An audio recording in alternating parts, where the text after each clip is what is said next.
Cheeky, cheeky, breeky of donkey. That's right. I am back painting the miniatures. And I've decided to do it live because. So, Hassan Piker got banned yesterday and was immediately unbanned today. That's what happens when the person who actually runs Twitch is all over your dick. Excuse the language, but it is what it is, you know? Twitch really does have a weird system for who gets banned or not. It's like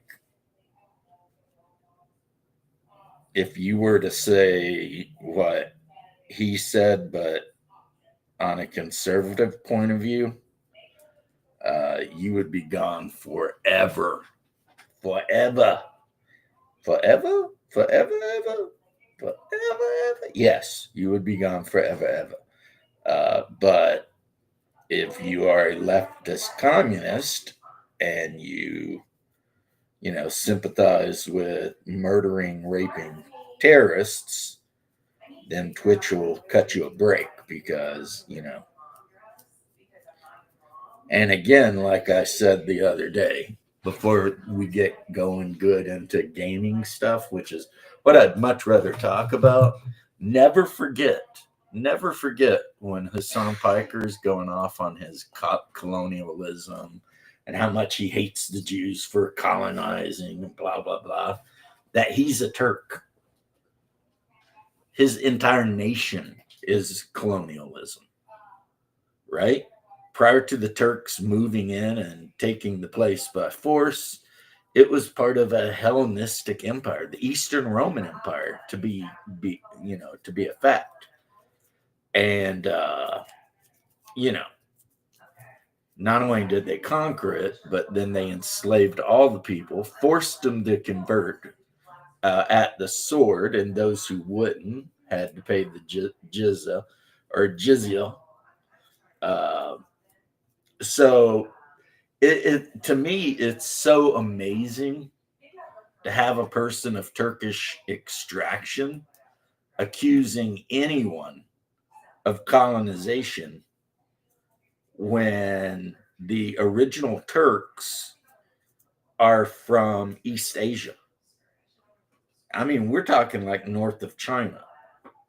So the fact that they are sitting their punk asses in Cappadocia, which is, the name of that area or part of it, having destroyed the Christian empire that was originally there.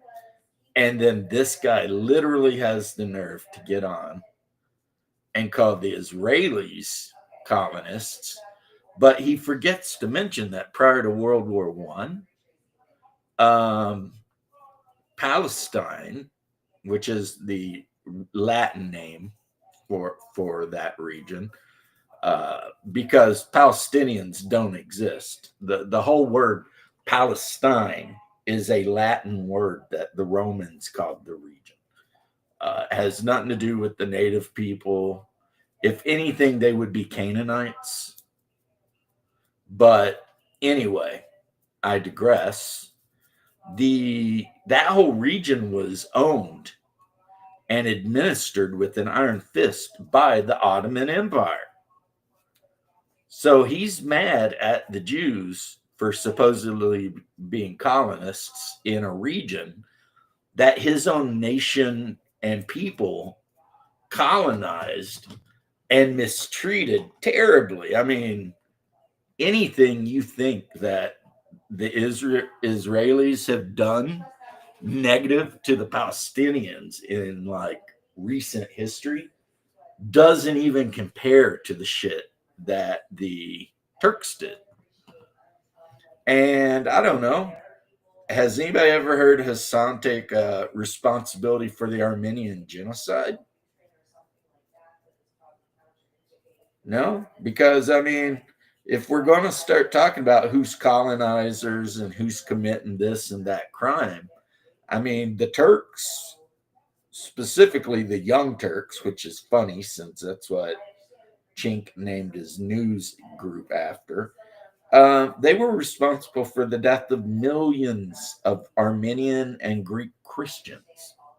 Hey, buddy, how you doing? If you want in, I'll send you a link. Um, so it's like this is the problem when you deal with these kind of idiots. Is it's like when do they draw the line for when colonialism is bad? Or is bad colonialism based on race? So if a European power did the colonialism, it's automatically bad. But if a Muslim or Asian country did the colonialism, then it's not so bad and we're going to overlook it. And that is Hassan Piker in a nutshell, you know? He is a rich socialist kid who has made millions of dollars basically propagandizing to his Twitch streamers. Yeah, do your thing, man. If you're busy, you're busy. I'm not going to be upset. But, you know, propagandizing to his idiot Twitch streamers, literally calling for the death of people multiple times, honestly. And yet, Twitch allows him to keep going. And he's too ignorant, I guess, of history or doesn't care to know that the place he grew up in and claims, you know, heritage of is itself a colony. But hey, I don't expect a socialist to have the sort of intelligence or self-awareness to realize, you know, these things, right? Like, I really don't. Now, Nux has always gone off on how there is one thing I agree with Hassan about. Apparently, Nux says Hassan supported Russia taking Crimea. So do I, because originally Crimea was Russian. And on top of that, the Turks had taken it for many, many years. But one of the great czars rolled down and put a beating on them and ran them out, which caused a whole war, you know, the Crimean War. But in the end, Crimea is Russian. It has been Russian for hundreds of years, and it's one of those good stories where the people who came in and tried to take your shit by force eventually got their asses whipped and ran out. So yeah, I mean, let's be honest, Crimea isn't even a real country. Trump is 100% right to call Vladimir Zelensky a dictator. He is. Of course, he's our dictator. We put him in charge. We, never doubt that. We put him in charge. And since he's been in charge, he's outlawed every opposing political party and been really hardcore about oppressing the Orthodox Church. Yeah, it's only bad if it's white people, apparently, It's like where do we draw the line on when colonialism is bad? I mean, when whoever colonized all these regions, was it bad or was it good? And every time they always want to point at the Americans or the white people or the whatever, And it's like, no, that's not fair. Not only is it not fair, it's not historically accurate, It's like they'll get mad about the colonization of Eden, okay, though some people get angry about the Raj. which was the English taking over India. Even though we did, as the English, they did put it into burning your wives and shit like that. So that's pretty cool, right? Uh, unless you think burning wives is a good idea, right? So the English are the colonizers, right? But what they forget is that India has a history of colonization. And the people in India right now bitching about colonization, half of them are the descendants of colonizers. So, the Mughal Empire and all that, they didn't come from India. Some of them come from Persia, Afghanistan, hell, Central Europe, wherever they came from. So, this weird idea that the English are horrible colonizers after the country has been colonized so much by everyone. I mean, when Tamerlane colonized India, not only did he burn all the cities down that he came across, but he committed genocides that ended up counting into the millions. And this is a guy with medieval weapons. He's the one that had his throne set on top of a giant pile of skulls to intimidate his enemies. Tamerlane, or there's another name some people call him. But yeah. So yeah, like Hungar said, colonialism only seems to be bad when it's done by European powers. And unfortunately, the European powers have been mind screwed into believing that lie. Another great, the colonialism, it was so terrible. The Spanish colonizing, Mexico and everything, south of there, them and the Portuguese. That was such a bad thing they did. Really? They put an end to child sacrifice, cannibalism, human sacrifice, the worshiping of basically, at best, demons. I mean, they saved hundreds of tribes from being abused by the Aztecs, who were abusing them, which is how the Spanish defeated the Aztec Empire, is they had all of these people who were willing to ally and be part of the overthrow of the Aztec Empire, because the Aztec Empire was such a bunch of dicks. So now we're going to claim that Spanish colonialism of the New World was a bad thing, even though it directly led to the end of cannibalisms and sacrifice, etc. Right?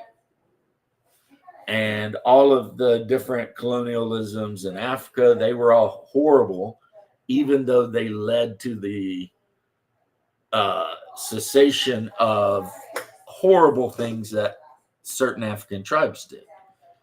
Again, cannibalism, etc.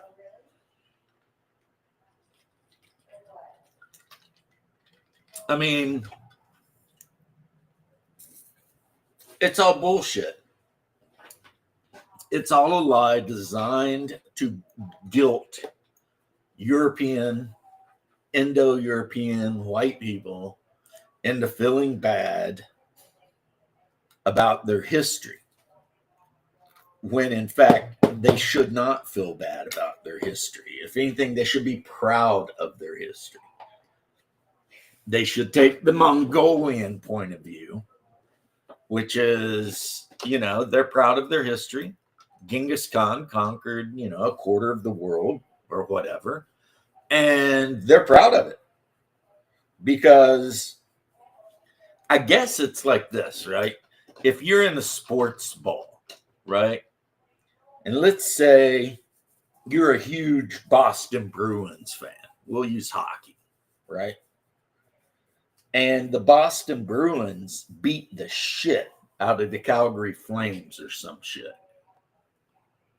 Yeah, it's all propaganda. Um, do you not have a right to feel proud that your team won?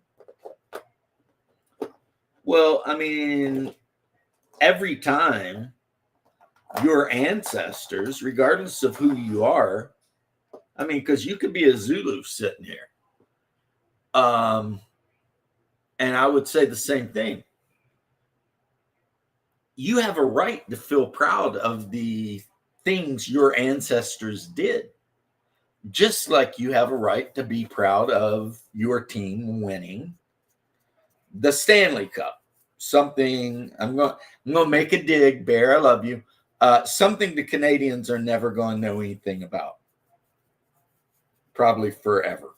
Probably long after I die, they'll still be dreaming of the day they win a Stanley Cup.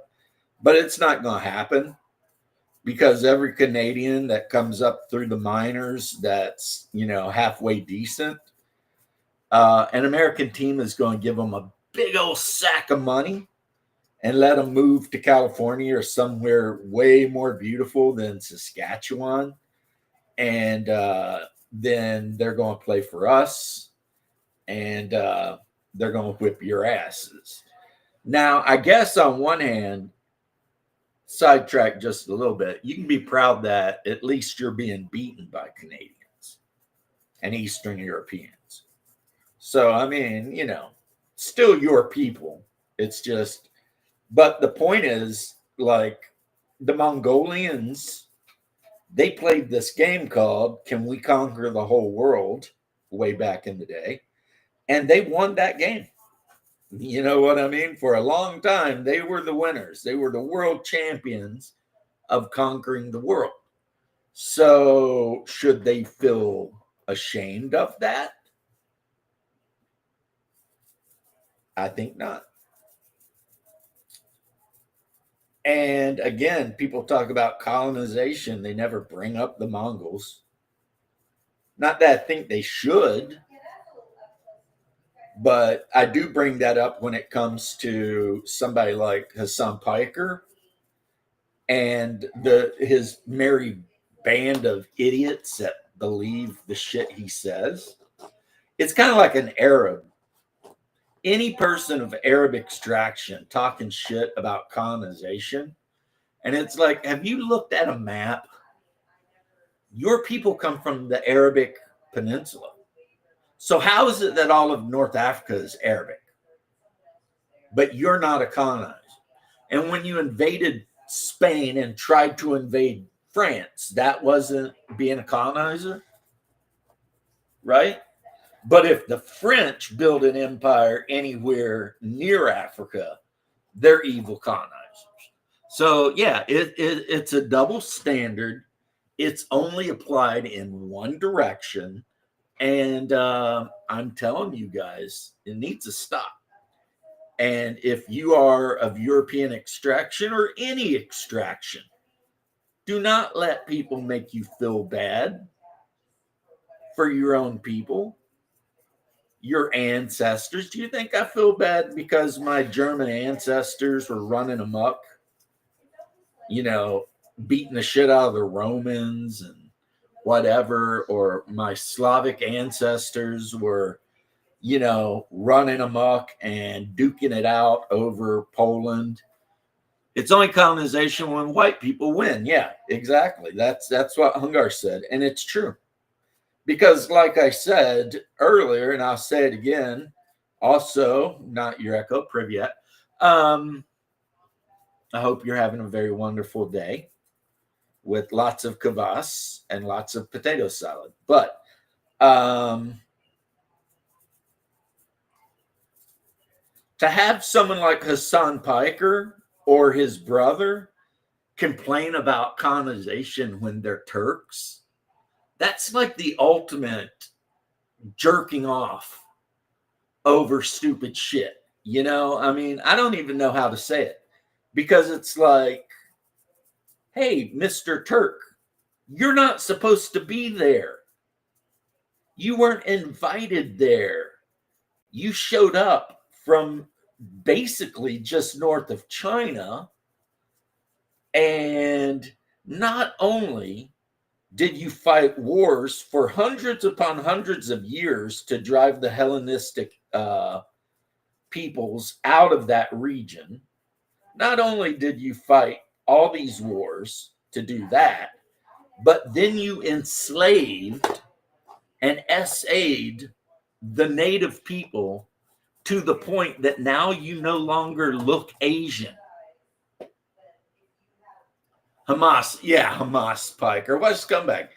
Calls for the death of a sitting senator, gets banned for an hour and 13 minutes. I'll tell you what, Twitch, and I've always said this, and even though I broadcast on Twitch, I do it out of spite. And for all I know, I'm banned on Twitch, but whatever. I don't think I am, because every now and then a Twitch stream guy will come on. But yeah. And his support of he's like, the Israelis are colonizers. And it's like, hey, Hamas, how about you look up like how the Ottoman Turks treated the people of Palestine when they ruled it? You know, they treated the people of Palestine like dirt. Like literally they were subhumans, according to the Turks, right? I mean, and how are you going to try to be this moral judge when your people committed a genocide, a religious / racist genocide, but you're going to call everyone else a Nazi? Well, your country did it too. Your country did it too. They actually did it worse, because the Young Turks, they would tie people up and then put them head first in barrels of water. And they did that specifically to mock baptism when they killed the Christians, or they would just crucify them. And crucifixion is probably the most painful form of death possible. But there are pictures that do exist of where the Young Turks, the Turks, whatever, crucified hundreds of people, like straight up crucified them. And that was also done to mock the Lord. Hey, what's up, Big Vic? So, they were not only knowingly killing Christians, but they were going out of their way to kill the Christians in a way that would be insulting to the Christian religion. And yet this guy sits in $1 million house with a top of the line Porsche sports car and whines about colonization and calls people who disagree with him Yahtzees, when his people are as bad or worse than the Yahtzees. And the other thing that's hilarious is he's rich. He grew up rich. I mean, he talks all this socialist bullshit, but he grew up a millionaire. Private clubs, English saddles, riding the horses, the whole 9 yards. They come from a very rich family. Surviving, working on DaveCon stuff. Well, that's good.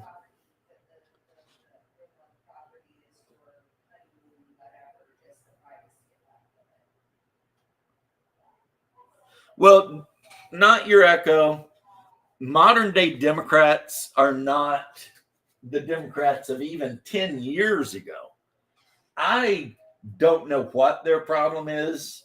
Like, it would be cliche to say they're a bunch of communists, but some of them act like a bunch of communists. And they seem to 100% embrace all of the neo-Marxist bullshit. So I don't know what their problems are, but they definitely got problems.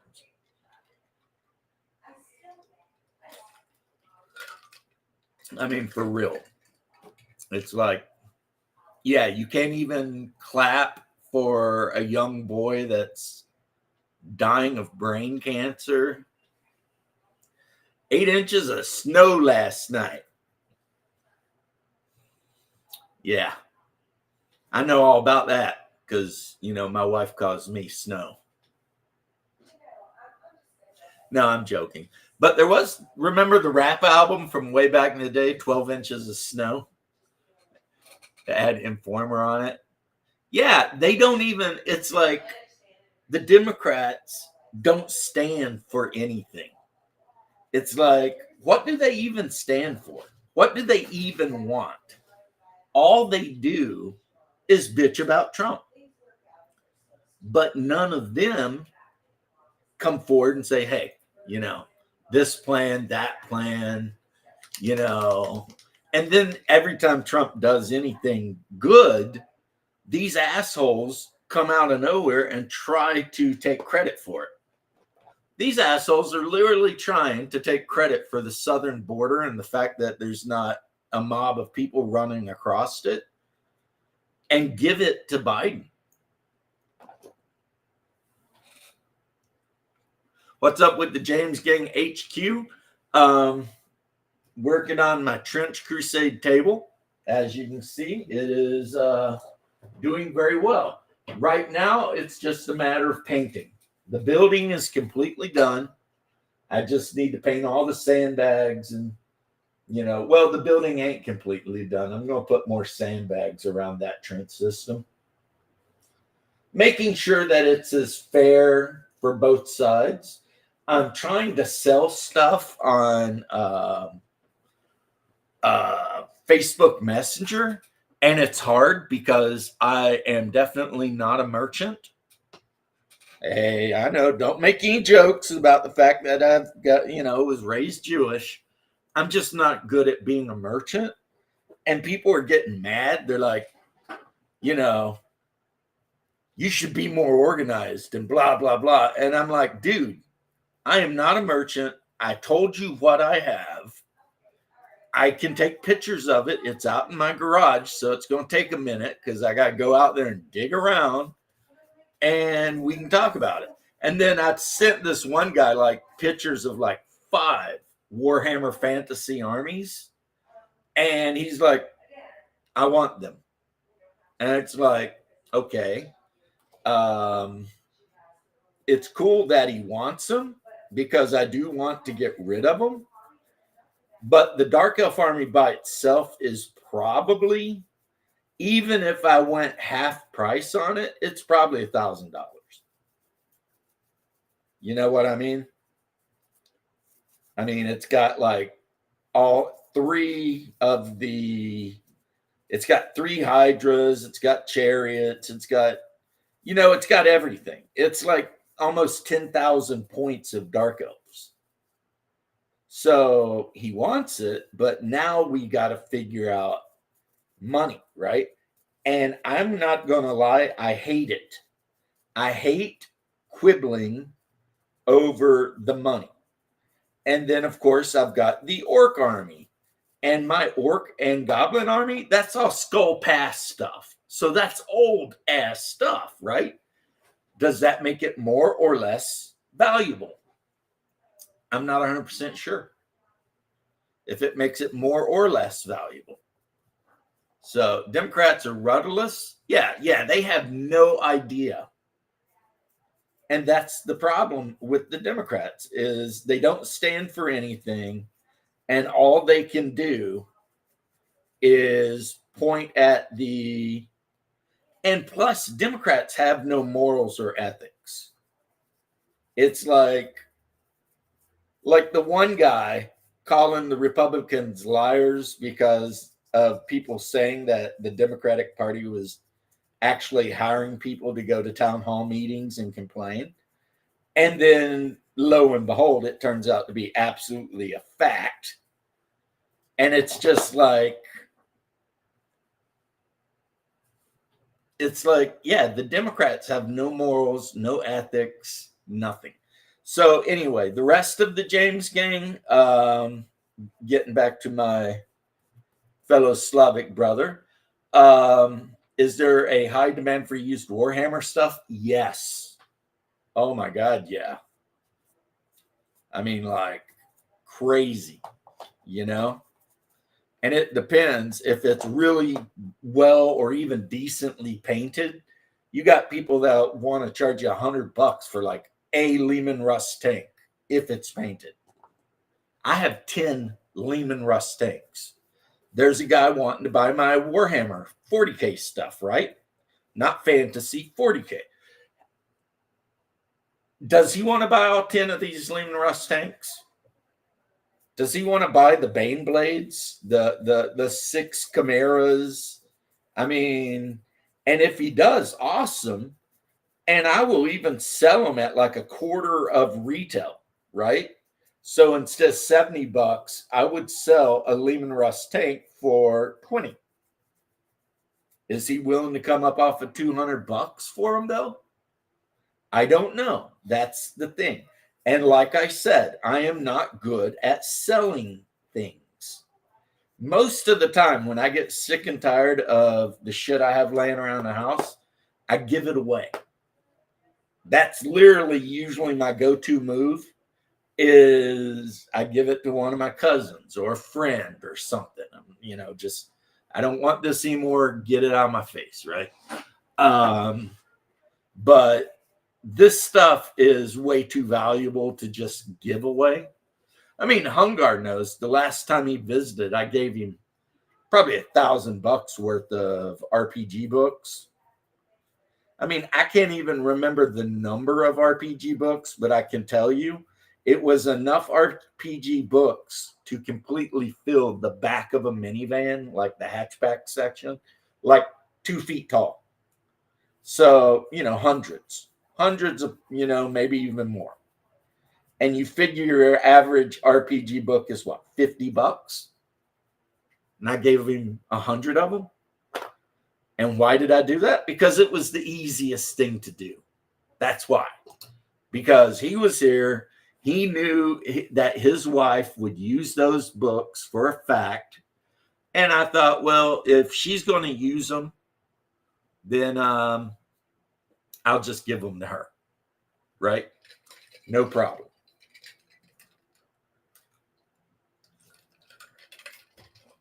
Now, I did do something weird, and I don't know if this is a good idea or not,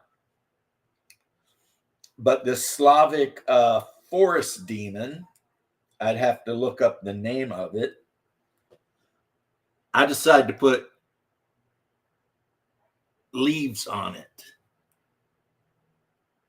because it had branches sticking off of it. And it does have a couple of areas where there's like little flowers or something growing on it. So I said, screw it.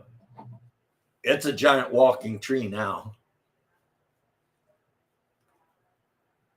Talk to the organizer for you. And see, I don't feel a bit bad about, I got to wear this outside my shirt because all of the silver part has worn off. And it's just, it turns out this is just made out of copper. But I need to get my Brasso because I still have Brasso around from when I used to have to polish my badge and everything. And I need to Brasso the shit out of this thing and get it shining. Or maybe just put it in some lemon juice. I hear lemon juice will polish copper right up and make it gleam. Yeah, maybe Big Vic. I don't know. Like I said, the biggest issue is I suck at selling things. I am not a merchant. I do not like to haggle. I hate to haggle. I have no respect for merchants. Maybe that's from playing too much L5R. I don't know.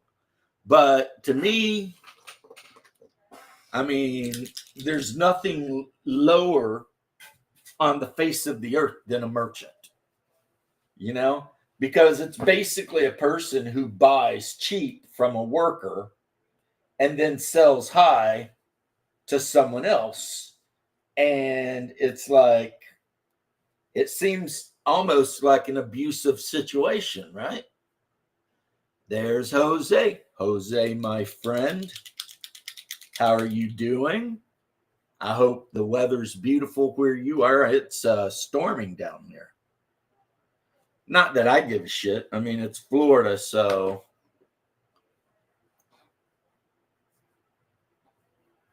Yeah, I'm going to have to, like, you're right. I'm going to have to lay out each of these armies, take a picture, and put a price, and be like, it is what it is.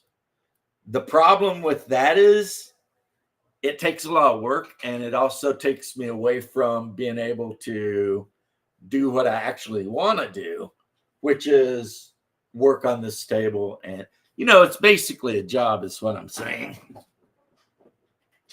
Now, another thing I did, and this is a good hint, I think, for all the painters out there, right? These blue brushes, you can get them in any size you want for, like, I don't know, 100 of them for $10 or something. And you can see that I got, like, I don't know, #1 flat brushes and #1 round brushes. Why? Because I do most of my paintings with #1 brush, right? That's the size I'm most used to doing painting with.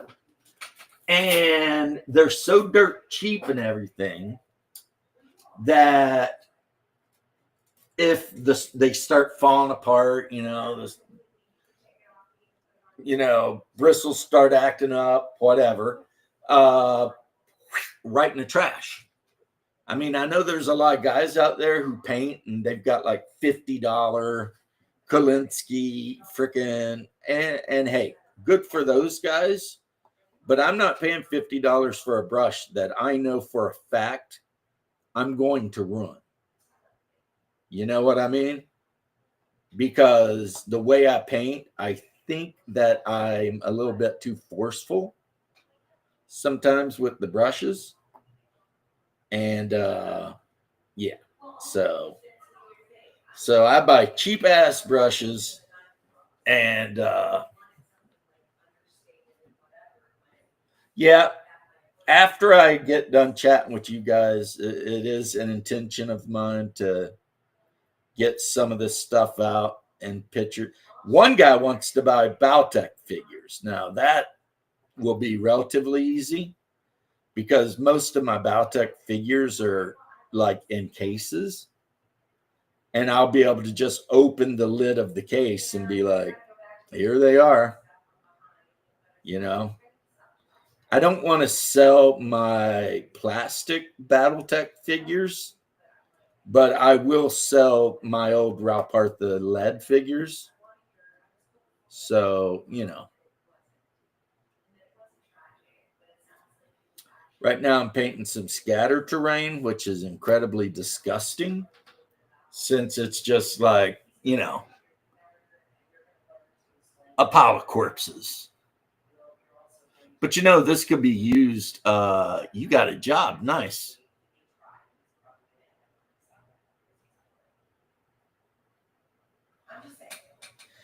You don't interrupt anyone anywhere, Jose, and you never have to worry about me getting mad at you if you interrupt me. Like I said, when I'm back at home, it's just the way we talk. You'll have 2 or 3 people having a conversation at the same time with each other. And, outsiders might be like, how in the do these people even know who is saying what? But that's just the way we are. You know, we tend to go off like that. Are you talking to your mom? No, I'm talking to Jose and Haas. Okay, I'm gonna walk away. Why? Was there something I needed to know? Oh no, I was just gonna let you know. I was talking with Jess about the wedding, and she's like, I don't know what I want to borrow. I'm like, you could borrow my cross to wear for the wedding. She's like, I love that. Oh. Like, you could wear my golden diamond cross. Oh. You think that's sweet? I do. We got good nieces. That's a fact. Yeah, she's like, I love that. And I'm like, well, I said, you're welcome to anything. I'm like, she's like, you would be comfortable with that? I'm like, well, I'm going to wear it. I said, we'll get it back. I'm like, yeah, I mean, you don't got to keep it. Yeah. I don't even think you wear it, though. You wear your Orthodox cross, don't you? Oh, you are wearing that. Okay. All right. Well, you bought me a new thing for it for my birthday a year or two. Yeah, sorry, guys. Yeah, I remember for your birthday, I bought you that gold chain. But so I told her, I said, if you want to, you're more than welcome to wear it for the wedding. yeah, because you need something blue and something borrowed and a gallon of vodka. Well, we're going to skip the gallon of vodka, but yeah. I don't think we should skip the gallon of vodka. For the bride, yes. Yeah, Appalachian American, not like other people. We should be singing that Kendrick Lamar song. They not like us. We do whatever. So, Jose, never feel bad. I mean, I'm not saying get in the habit of just being a Mr. Interrupty guy. But with me, you're going to have to interrupt if you want to say anything. Otherwise, I will just keep on going. And sometimes I'll get into the stream of consciousness thing. So, but the thing I wanted to say about, Haram Piker, yeah, I got that off my back. And if there's anyone on Twitch watching this, I hope they take it to heart and be like, that is true. This guy accuses everyone else of doing what he does. And he accuses everyone else of being, the people he is. And he accuses the Israelis of being so cruel to the poor Palestinians, who I have no sympathy for after they thought it'd be a good idea to kill a bunch of civilians. Because I do have rules, guys. I have rules. Like, is it okay to kill somebody in a war? In my opinion, okay is kind of a harsh way of saying it, but you can do it, right? It can be done, and sometimes it must be done, right?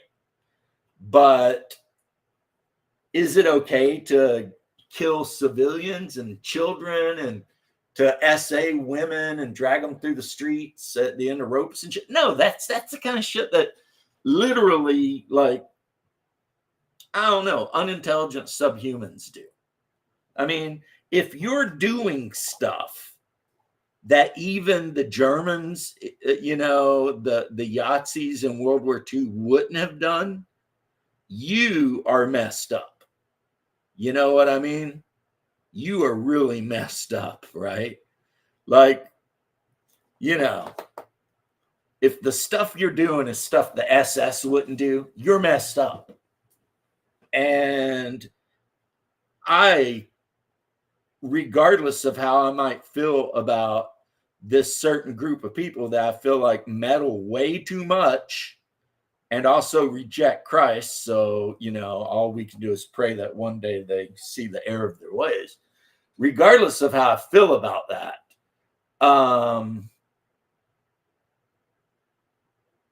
I cannot support child killers and stuff like that.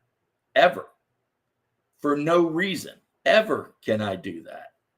And I cannot support the kind of people that would, do the stuff they did to some of the female prisoners and stuff. I can't do that, And am I saying Americans never did horrible shit in wars? No, I'm not saying that before anybody brings that up. Of course we did horrible shit in wars. I mean, everyone who joins the United States Army is not a saint. Some of them are not right in the head, obviously.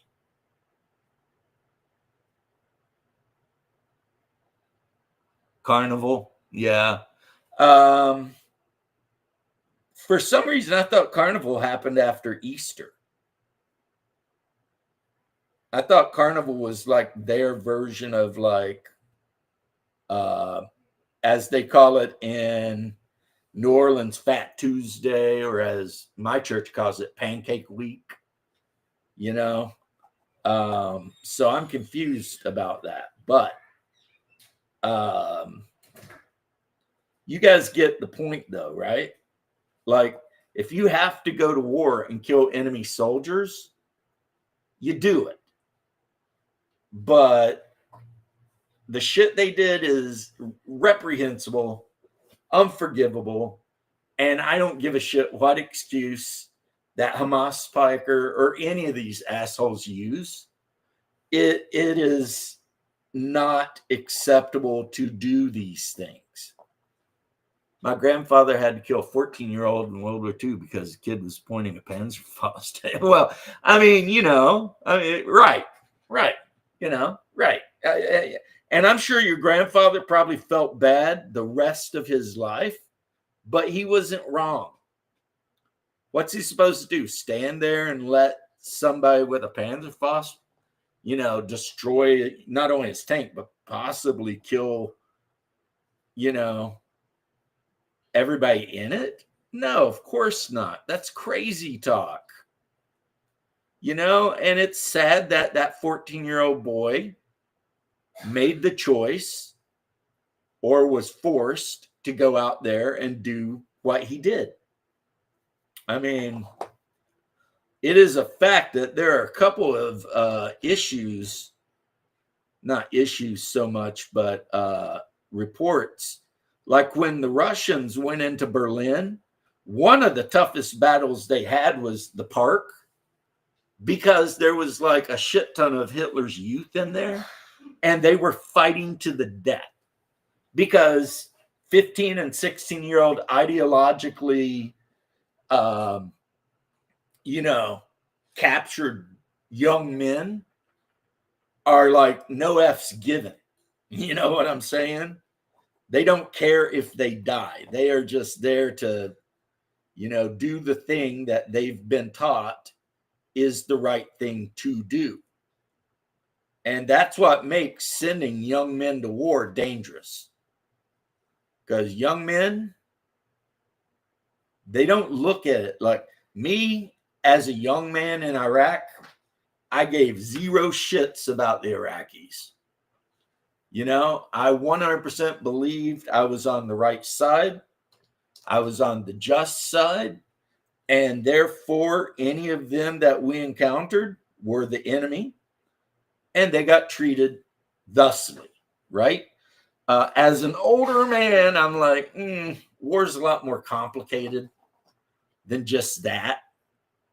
But it is a sad fact that when you're a young man and you join the army, especially if you join as an infantryman or combat arms guy, and then you get sent to a war zone, I mean, you are there to do a job, not to think about life, not to question shit.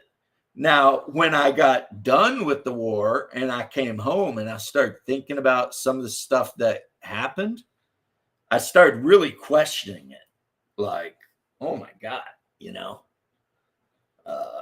was that the right thing to do? I mean, when I become, I think, a little bit more of a moral human being, I really started questioning my own actions a lot more. But hey, my Slavic brothers who fought in Chechnya, they know what I'm talking about. And when this thing in Ukraine finally ends, my Slavic brothers in Christ on both sides are going to sit back and think about it. And they're going to be like, That's kind of messed up what we was doing. We shouldn't have been doing that to each other. But what you Hey, got left? yeah, What's up? not much. Went to E-Town, Went to E-Town. ate at a Mexican restaurant, Nice. got to look at some old school guns. Good. So you have just been having a stellar Wednesday, haven't you? Well, other than the cold and rain, Oh, stop complaining. Nobody likes that.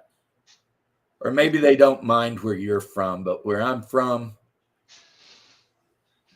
the only people who complain about the weather are women. well, I'm sorry. It's like maybe I wouldn't complain so much if the coldest it got here was like 70 degrees. No, I'm saying in eastern Kentucky. Uh, You don't complain about the weather. You deal with it. It doesn't matter if there's 2 feet of snow and it's like 10 degrees. You still get your rifle and go hunting. fair. You know what I'm saying? Oh, Fair. look at this. Look at this morose mother. He waited to make sure he wouldn't have to be on very long.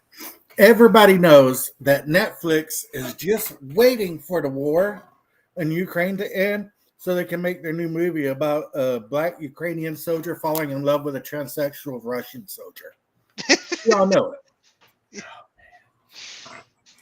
The people Not that, wrong. for some reason, the Trench Crusade creators have decided to allow it to be kind of their media branch or whatever.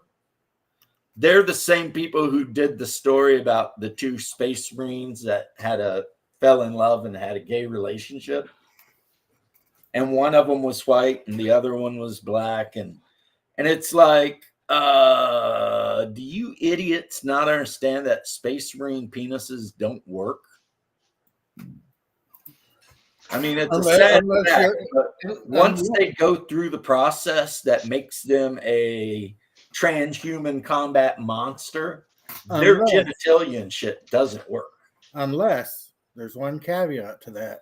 Unless they're Emperor's children, and you don't want to deal with them motherfuckers. Emperor's children, all of their stuff works too well. Oh, yeah. And the worst way, and it will not be a consensual love relationship. They like some struggle cuddles. Yep. That's actually one of the reasons the Emperor's children are so badly hated by the world eaters. Because during the war on terror, they decided to just go struggle cuddle instead of fighting. Exactly. During the siege of the Palace of Terra, while the world eaters were duking it out with the blood angels, so lots of people were dying. Because these are both 2 groups that love to get tucked in hand to hand and rip each other apart. The Emperor's children thought, screw helping our bros out trying to take out the Emperor. Let's go over to the place where the civilians are and just struggle cuddle them all to death. Big Vic asked a question for you. Big Vic. It was 4 men and a kid. No, it's way up there. I remember what it was. He wants to know if you've talked to the monster about Dave Con yet. Oh, yeah. I need to, but we also have a thing either in March or April in Alabama where a niece is being married. And that, of course, has to take precedence over everything. Turn it up. Yep. But they don't live near the coast of Alabama. They live like inland. You know what's crazy about America? What's Everything? LA burned, and it's millions of dollars, right? Right. But you could burn the same amount of territory in Mississippi for like $6.50. Kind of true. But I don't like Mississippi because every time I've ever been to Mississippi, the people there have been dicks. Except for that one part. at war. Yeah. And Alabama's even worse. Oh, If yeah. you go to Birmingham, Alabama, forget about it. They are Well, assholes. talking about the burning of California, hey, we get to see it turn red. The thing It about might. most southern cities, I'm talking, say, Kentucky down, is stay out of the cities. If you stay out of the big, Kentucky is lovely. Don't go to Louisville. Yeah, stay out Don't of go to Louisville Lexington. because that's just Tennessee is beautiful. Never go near Memphis, Knoxville, or Nashville. Yeah. I went to Chattanooga, though. It's Georgia's a hotter. beautiful state. Savannah is gorgeous. Stay out of Atlanta. Yeah, don't go to Atlanta unless you go in a group and you're ready. Mississippi, Alabama, Louisiana. Louisiana is a great state. Stay out of frickin' New Orleans. My brother And went there Monroe. once. He didn't Well, like you it. know, Louisiana, you can go to New Orleans if you go the right way. But whatever you do, you know, be careful hanging out around Shreveport. You I know, think some wherever of Jamie went. those cities outside of the West main- Monroe. Yeah, because those people ain't right. But that's everywhere. Like if you go to Illinois is beautiful. Stay out of Chicago. What is the issue in the major cities? Crime. That's a secret we'll have to save for a later time. If you go, though, remember, take your Mystery Mouse tool. Yeah, Oh, take your doodles. Mystery Mouse tool, which will help you We'll help you later. My issue, I think mainly it's that human beings hate being crowded together. And combine that with that's where all the black people live. And that might sound super racist of me to say. And I apologize if it is, but it American seems like cities. anywhere that there's a massive conglomeration I'd of say certain any. people, I it think sucks it's. balls. I think there's It's like a few races getting like better, but it sucks balls. Right? that. Hmm. I'm just going to say that they can't say neighbor, so they call it the hood, and that's an issue. Yeah. They can't spell neighbor, so they just call it the hood. And that is an issue. It's like, what in the F is Unless going on you are here? like me, I can go anywhere Right. Well, because people look you at got me. the end card because you slept with all those big black Yeah, chicks. but still, like I was telling you the other night on the phone, I was walking down Compton with no issue wearing flip-flops, a pair of shorts, a cat t-shirt, and a cowboy hat. They didn't mess with me. They were Because probably afraid. They look at this white guy and they're like, that dude's like crazy or he don't care. That's Or what both. I'm saying. I mean, if you're It's like, walking that down guy's Santa Compton- Claus. We can't mess with him. If you're walking down Compton, on the streets of Compton, dressed the way you were, you know some people were like, It's like, what the that's a fuck? trap. That's a trap right there. That's a guy that's wishing a motherfucker would, you know? So we'll just leave that alone. That's what I wish for every year on my birthday. They thought you were a fan. That's what it was. No, Like, that a motherfucker would. No, I'm just saying the reason why they left you alone. They thought you were a fan. It's like there's no way. There's no way. That's just some random white guy. They thought he was a mirage. They were like, there's mirages in cities? This is not possible. No, the reality is, Hunger and I lived in the hood and never had a problem. Because we know how to handle the hood. And we were the only pale skins anywhere near. I liked it. And well, you liked it because you're sleeping with all the women. White, once you go white, you know you're right.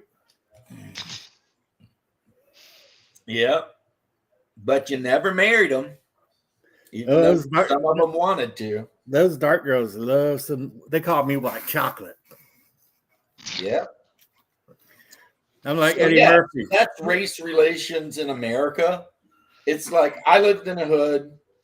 Hungar lived with me, our Puerto Rican roommate, who actually looked super white, lived with us. And the brothers, the gangbangers, whatever, never had an issue with us. One, because we don't do drugs. Two, because we would get out in the front yard and just beat the shit out of each other with sticks. We were in the SCA at the time. That was when we were in the SCA clarify. very, very competitively. They would come and watch us. Thought it was Like the I was greatest a thing. squire for one of the nights, so we would just be out there full armor, just waylaying the shit out of each other, right? And the brothers would park their hoopties and watch. And we would be like, "You want to do this?" And they'd be like, "Oh no. No thanks." You know what I'm saying? No, we're good, cuz. We're good, cuz. And yeah, because they say cuz, but they don't say the S. That might be a Florida thing. The whole cuz. We good, cuz. But yeah, and then of course Hungar was sleeping with like all of the girls that were our neighbors and stuff. And the guys knew and just didn't give a shit. You know, It is a acknowledged disease, sexual addiction. I don't have it. I just like doing it. But Right. it is an acknowledged disease. And I'm just saying that you had the one guy running deep in the streets, and we were all out there being crazy, just beating the shit out of each other with sticks. And we weren't in the drug game, and we weren't trying to step on whatever they were trying to do. So none of them messed with us.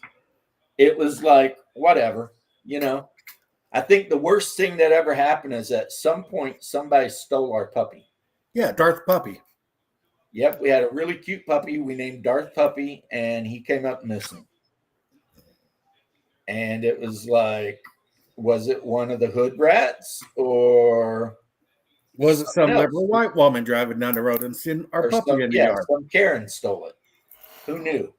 It was wild living there because we'd be sitting in the living room playing D&D and then have to take like a few minute break until it got quiet enough to play because of the helicopters flying over and shit. I used to call them the pork choppers. Yep. Remember that time I had a little Porsche because I wanted them. Yeah. And we were over at our buddy's house before we lived over there with him. Yeah. Before we moved in. And we were coming home at like 12 o'clock in the morning, 12:30 in the morning, driving through the hood. And of course, we get pulled over. Yeah. They're like, here's two young white dudes in a Porsche driving through the hood. That's not normal. One of them with a big box on his lap. Yeah. So they pull us over and they're like, well, we just want to know what you guys are doing out here. You know, it's a little suspicious. And luckily, James had a big old box full of Battletech figures. Yeah. We're over at our buddy's house playing tabletop war games. One called Battletech. They're like, really? And James opened up the box, like, yeah, see, here's the figures. And they're like, oh, okay, be careful. Yep. This is a bad neighborhood. And we're like, yeah, we know. Bad for other people. It's all right for us, though.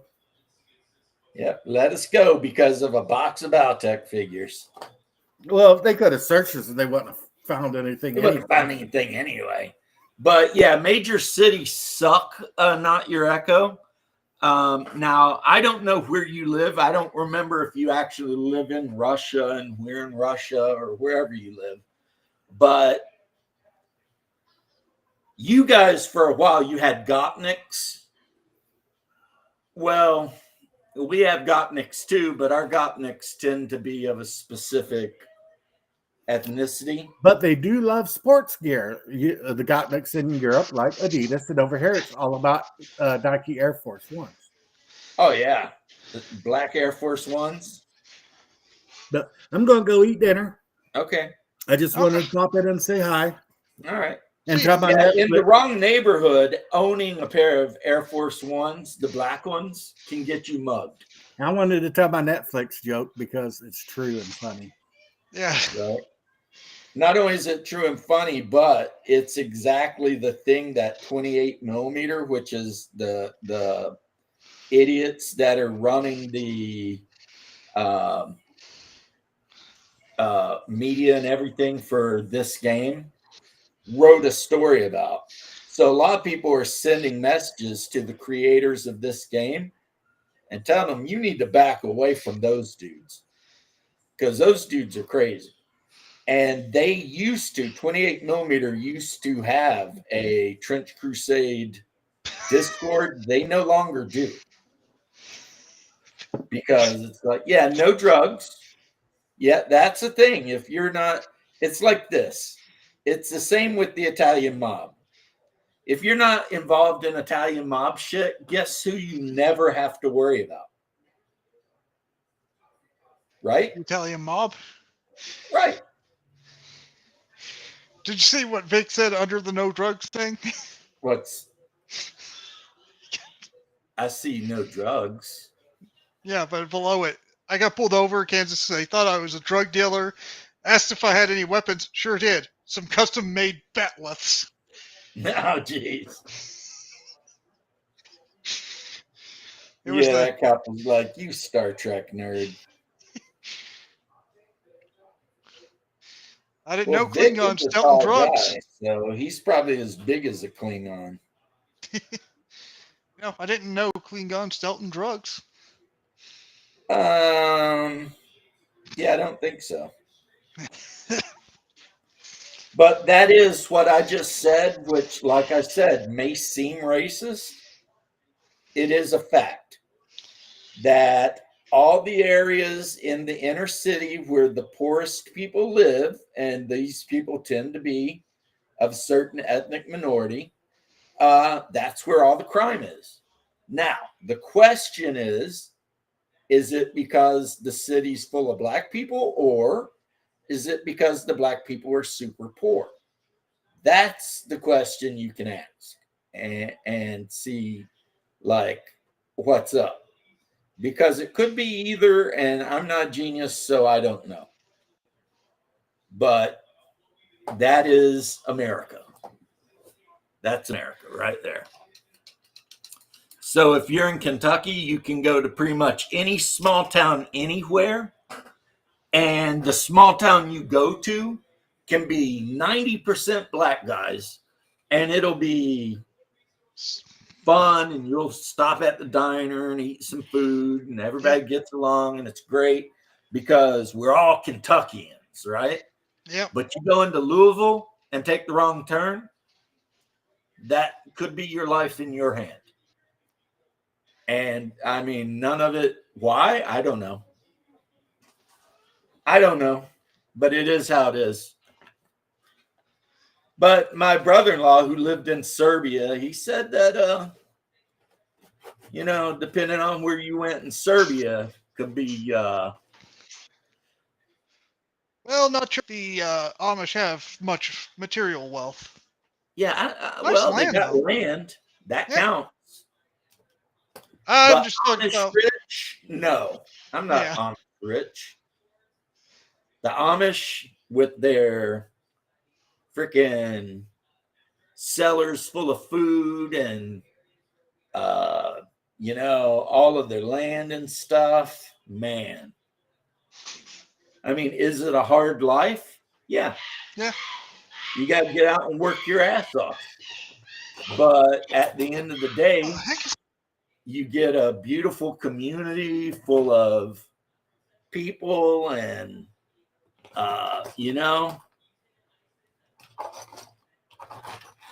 yeah. I mean, personally, I love the Amish. I think they're great. You'll never hear me talking shit about the Amish. And they do get money when they do their roadside quilt / produce sales. I mean, it's not like people are paying them in goodwill. They're getting money,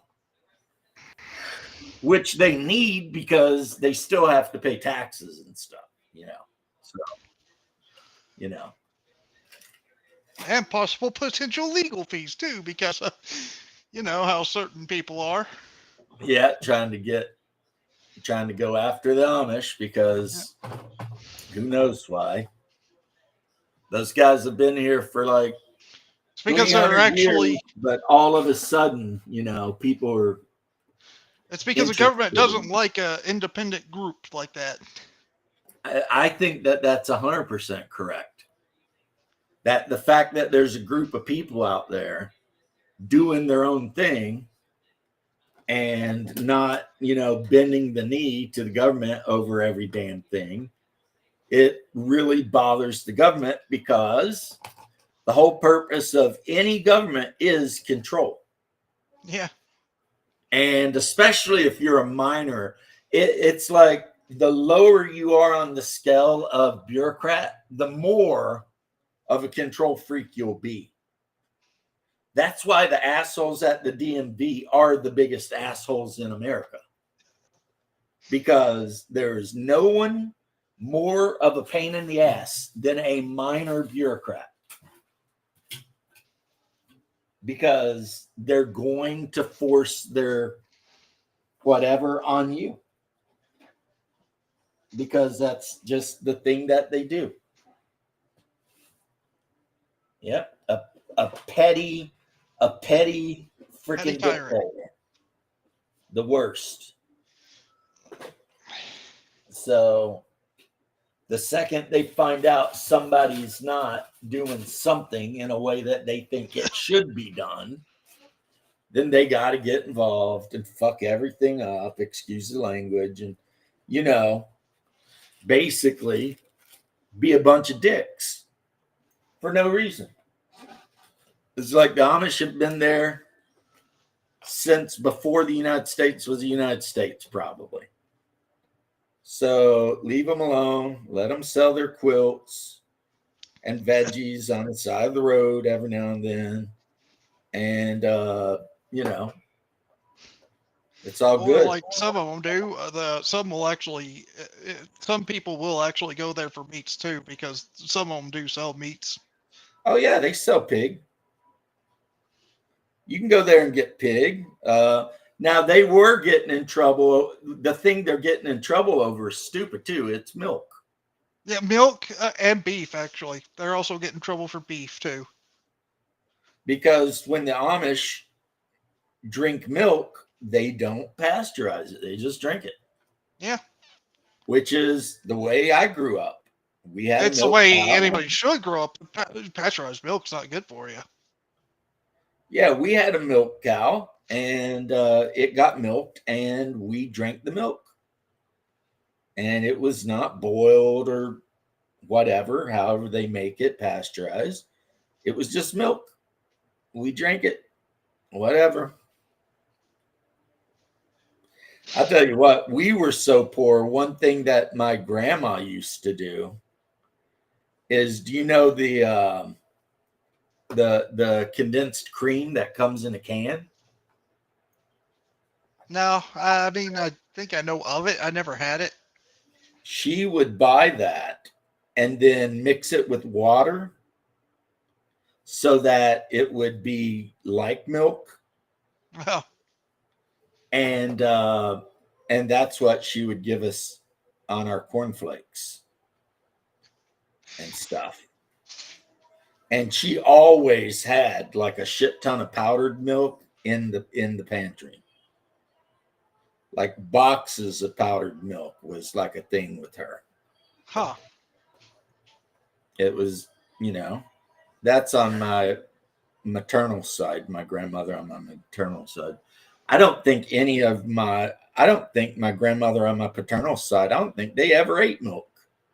And I can't remember them ever eating cheese either. All they ate was basically veggies and meat. That was basically it. Yeah, I don't remember ever drinking milk when I was with them. Isn't that weird? I I don't find drink the milk in position, general. well, they need money and lots of material. Yeah, there's a lot of that. There's a lot of that.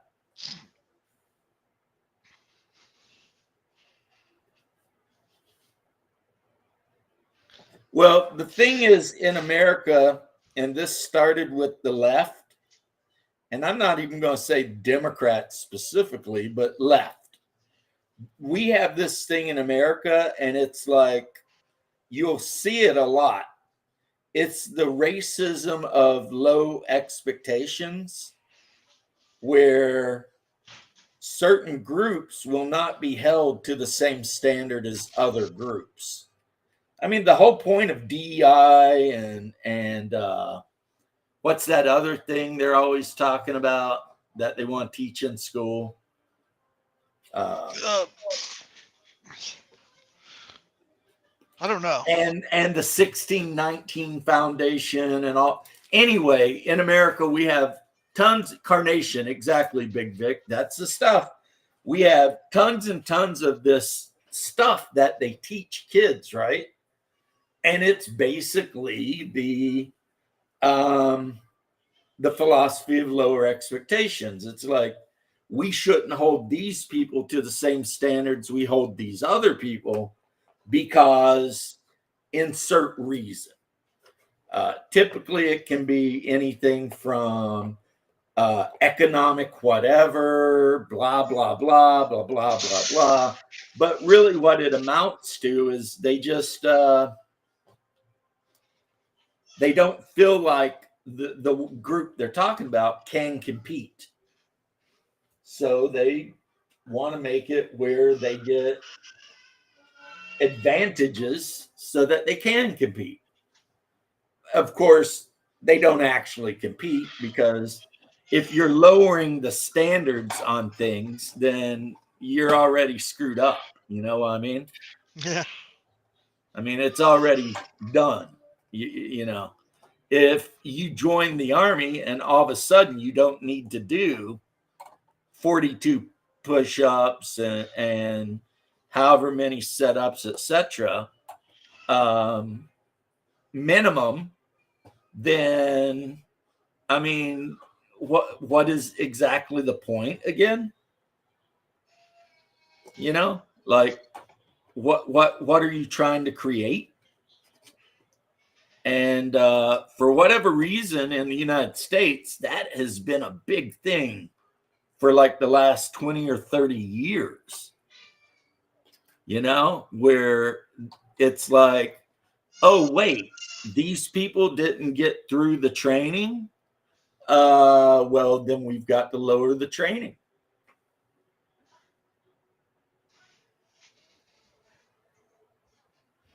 Well, not your echo. A big issue is a lot of Americans have turned away from any sense of morality. Now, the good news is that the Orthodox Church is doing gangbusters when it comes to new members, specifically young men. Like, whatever you want to say about whatever you want to say is all fine and well. But for some reason, young men are joining the Orthodox Church in droves. And, you know, like women, not as much, but young men, like just record numbers. So who knows how that'll work out in the end, you know? But the fact of the matter is, a lot of men in this modern age, specifically young men, they are looking for something. They're looking for a reason, like a reason to exist, a reason to live. Do you think it could be? But you know, this is different than in the past. You know, we have different, you know, technology, different whatever. So, now Jordan Peterson does a whole talk on this, and he mentions orthodoxy in that we could be looking at America slipping into a form of totalitarianism but it would be a religious totalitarianism, because what will happen is if the majority of young men become Orthodox, they're going to start demanding that the country follow more Orthodox rules. And that could go, according to him, that could go as far as, taking away the 19th Amendment, all kinds of crazy shit, right? But the other option he mentioned for the future was we could become a satanic totalitarianism. Oh, no, not your echo. It's Eisen from Freerin. Yeah. It's from an anime, because It was a good anime. it was a good anime. So that's the option there too. You can have a pretty much Jordan Peterson is being a downer because he's saying in the future there is going to be a totalitarian state, but we will not we, because they'll probably be after we're long gone, but the people at the time that this happens are kind of going to get to choose what kind of totalitarian state.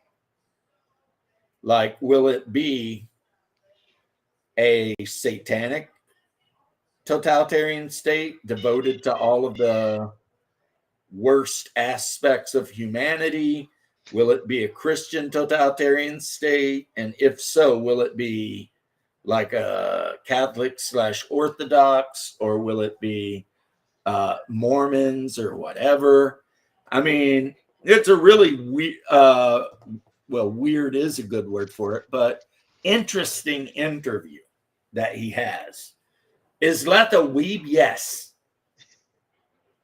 Leth is such a weeb that in World of Tanks, he plays Japanese tanks. War Thunder, and I like Japanese tanks. Leth, Their top tier is sit like there really and good. do stuff while I get water. Oh no. Well, I'm don't know within what to do. earshot.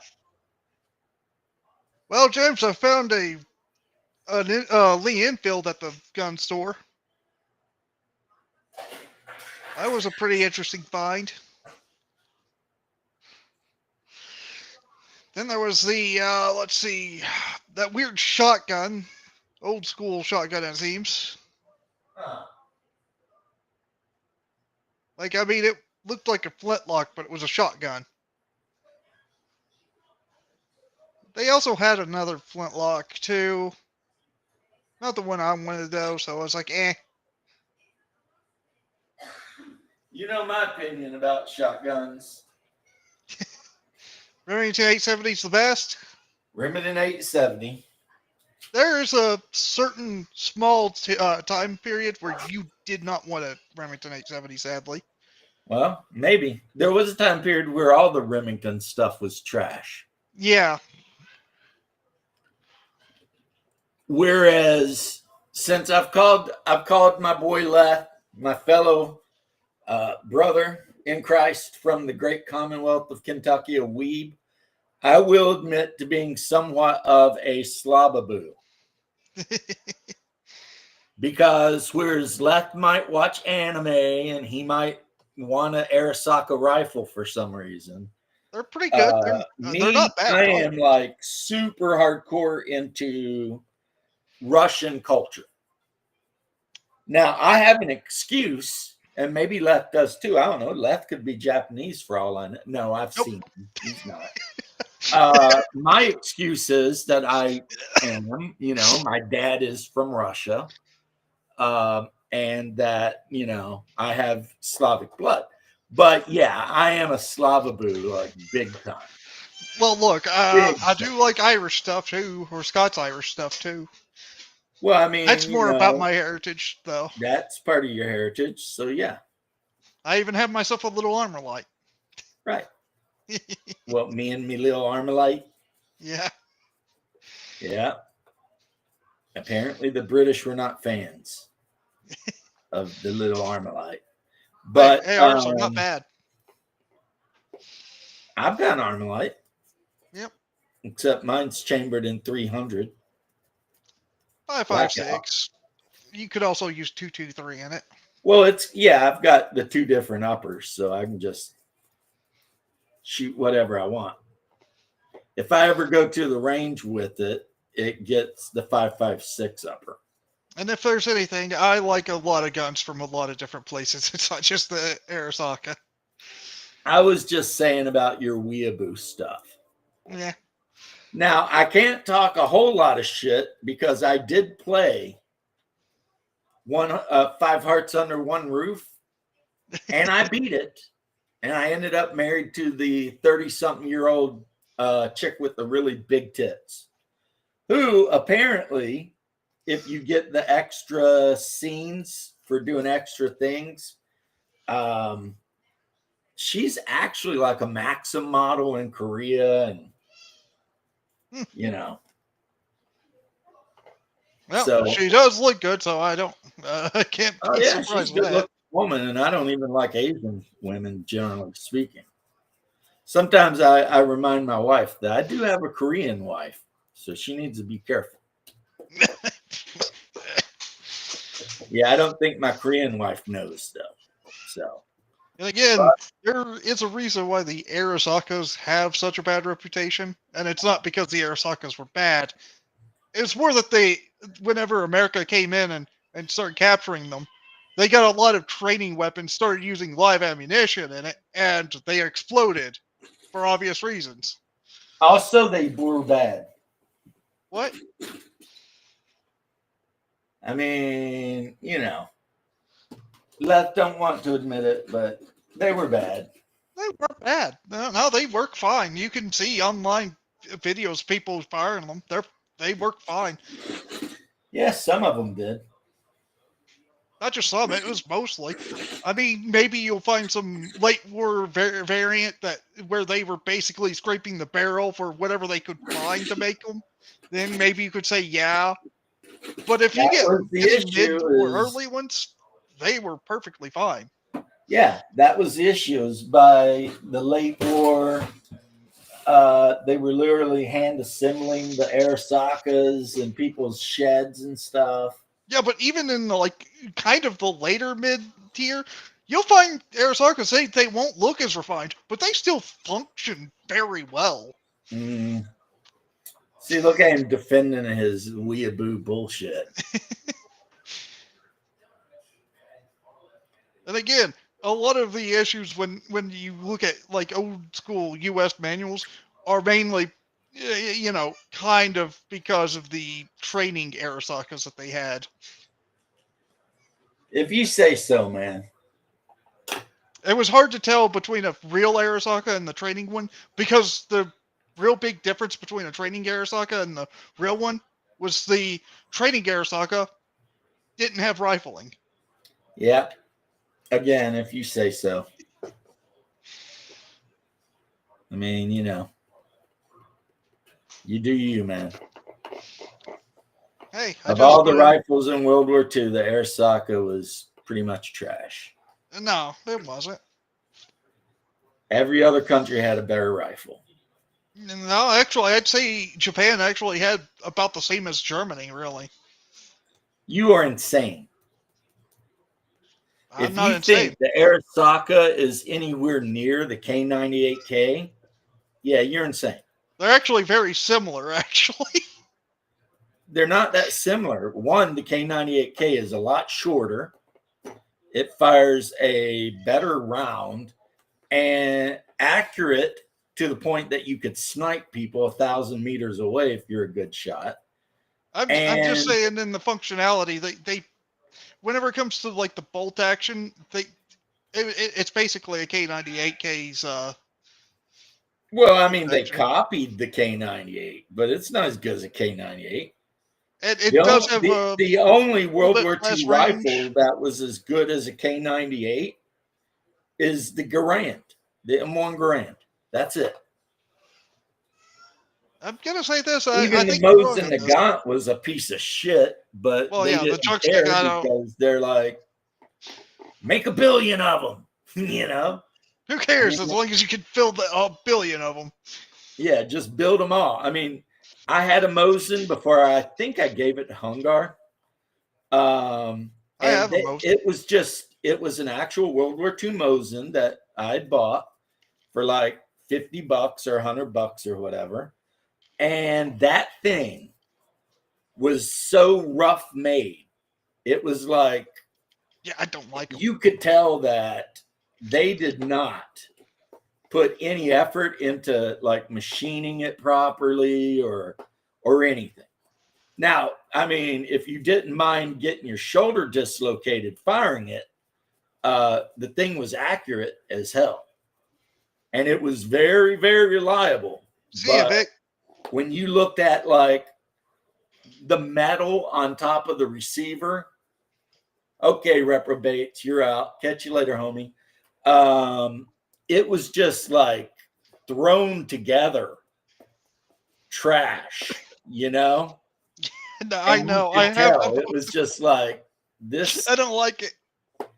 This rifle was just thrown together to put out there so that infantrymen would have something. I almost went and bought some 8mm Mauser rounds. And it used the exact same bolt system as the Mauser, Yeah. except just shittier Yeah. because it wasn't as well refined. But I mean, as far as regular issue World War II rifles, it's the Grand every day, all day. Oh yeah, no kidding. Grand's still way better than any bolt action could ever be. Yeah, the Grand still sees service, but now they call it the M1A1 SOG or whatever. Yeah, it's basically similar to a Grand, but they actually have detachable magazines now. Right, that's the upgrade. That's why it's the M1A1. Yep. Instead of the Grand, which was the M1. Most of them will just drop the A1 and just call it an M1A or an M14. Right. Well, the M14's different. Yeah, the M14's a little bit different though. Yeah, but I'm not sure how. I think the difference is it might be is it the round? Did the it might be caliber. Yeah, did the M14 use 30-06 or did it use 5.56 or 7.62? I don't know. That could be it. But anyway, you freaking weeb, you distracted me. So anyway, 28mm, who are the guys that were running, not anymore, but were running the website and everything for Trench Crusade. Their Discord is gone now, but the creators of Trench Crusade kind of said that they're friends and they trust them, blah, blah, blah. And that managed to piss off pretty much everyone.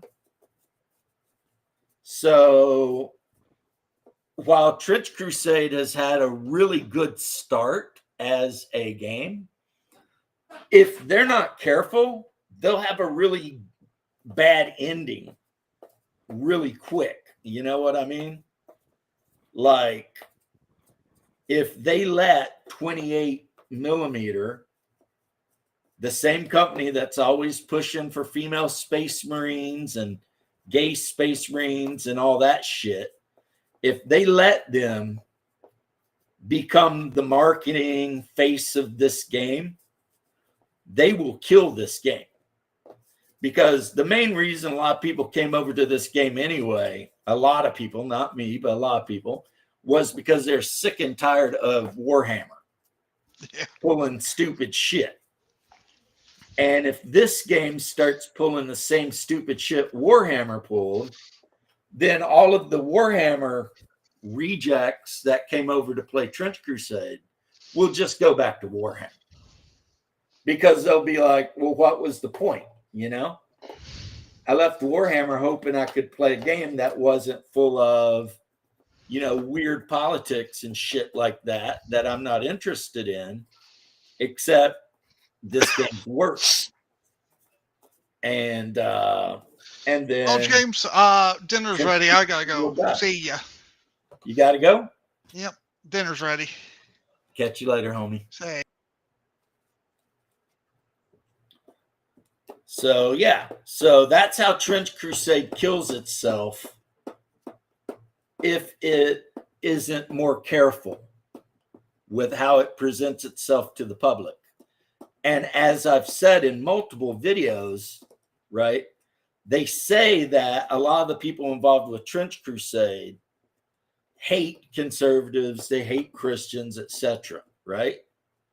And it's like, but you made the game that is specifically designed almost to attract both of those types of players, because you know your hardcore Christian guys are going to be like, oh, you mean I can finally play a game where I have an army of Christian crusaders that are fighting the powers of hell?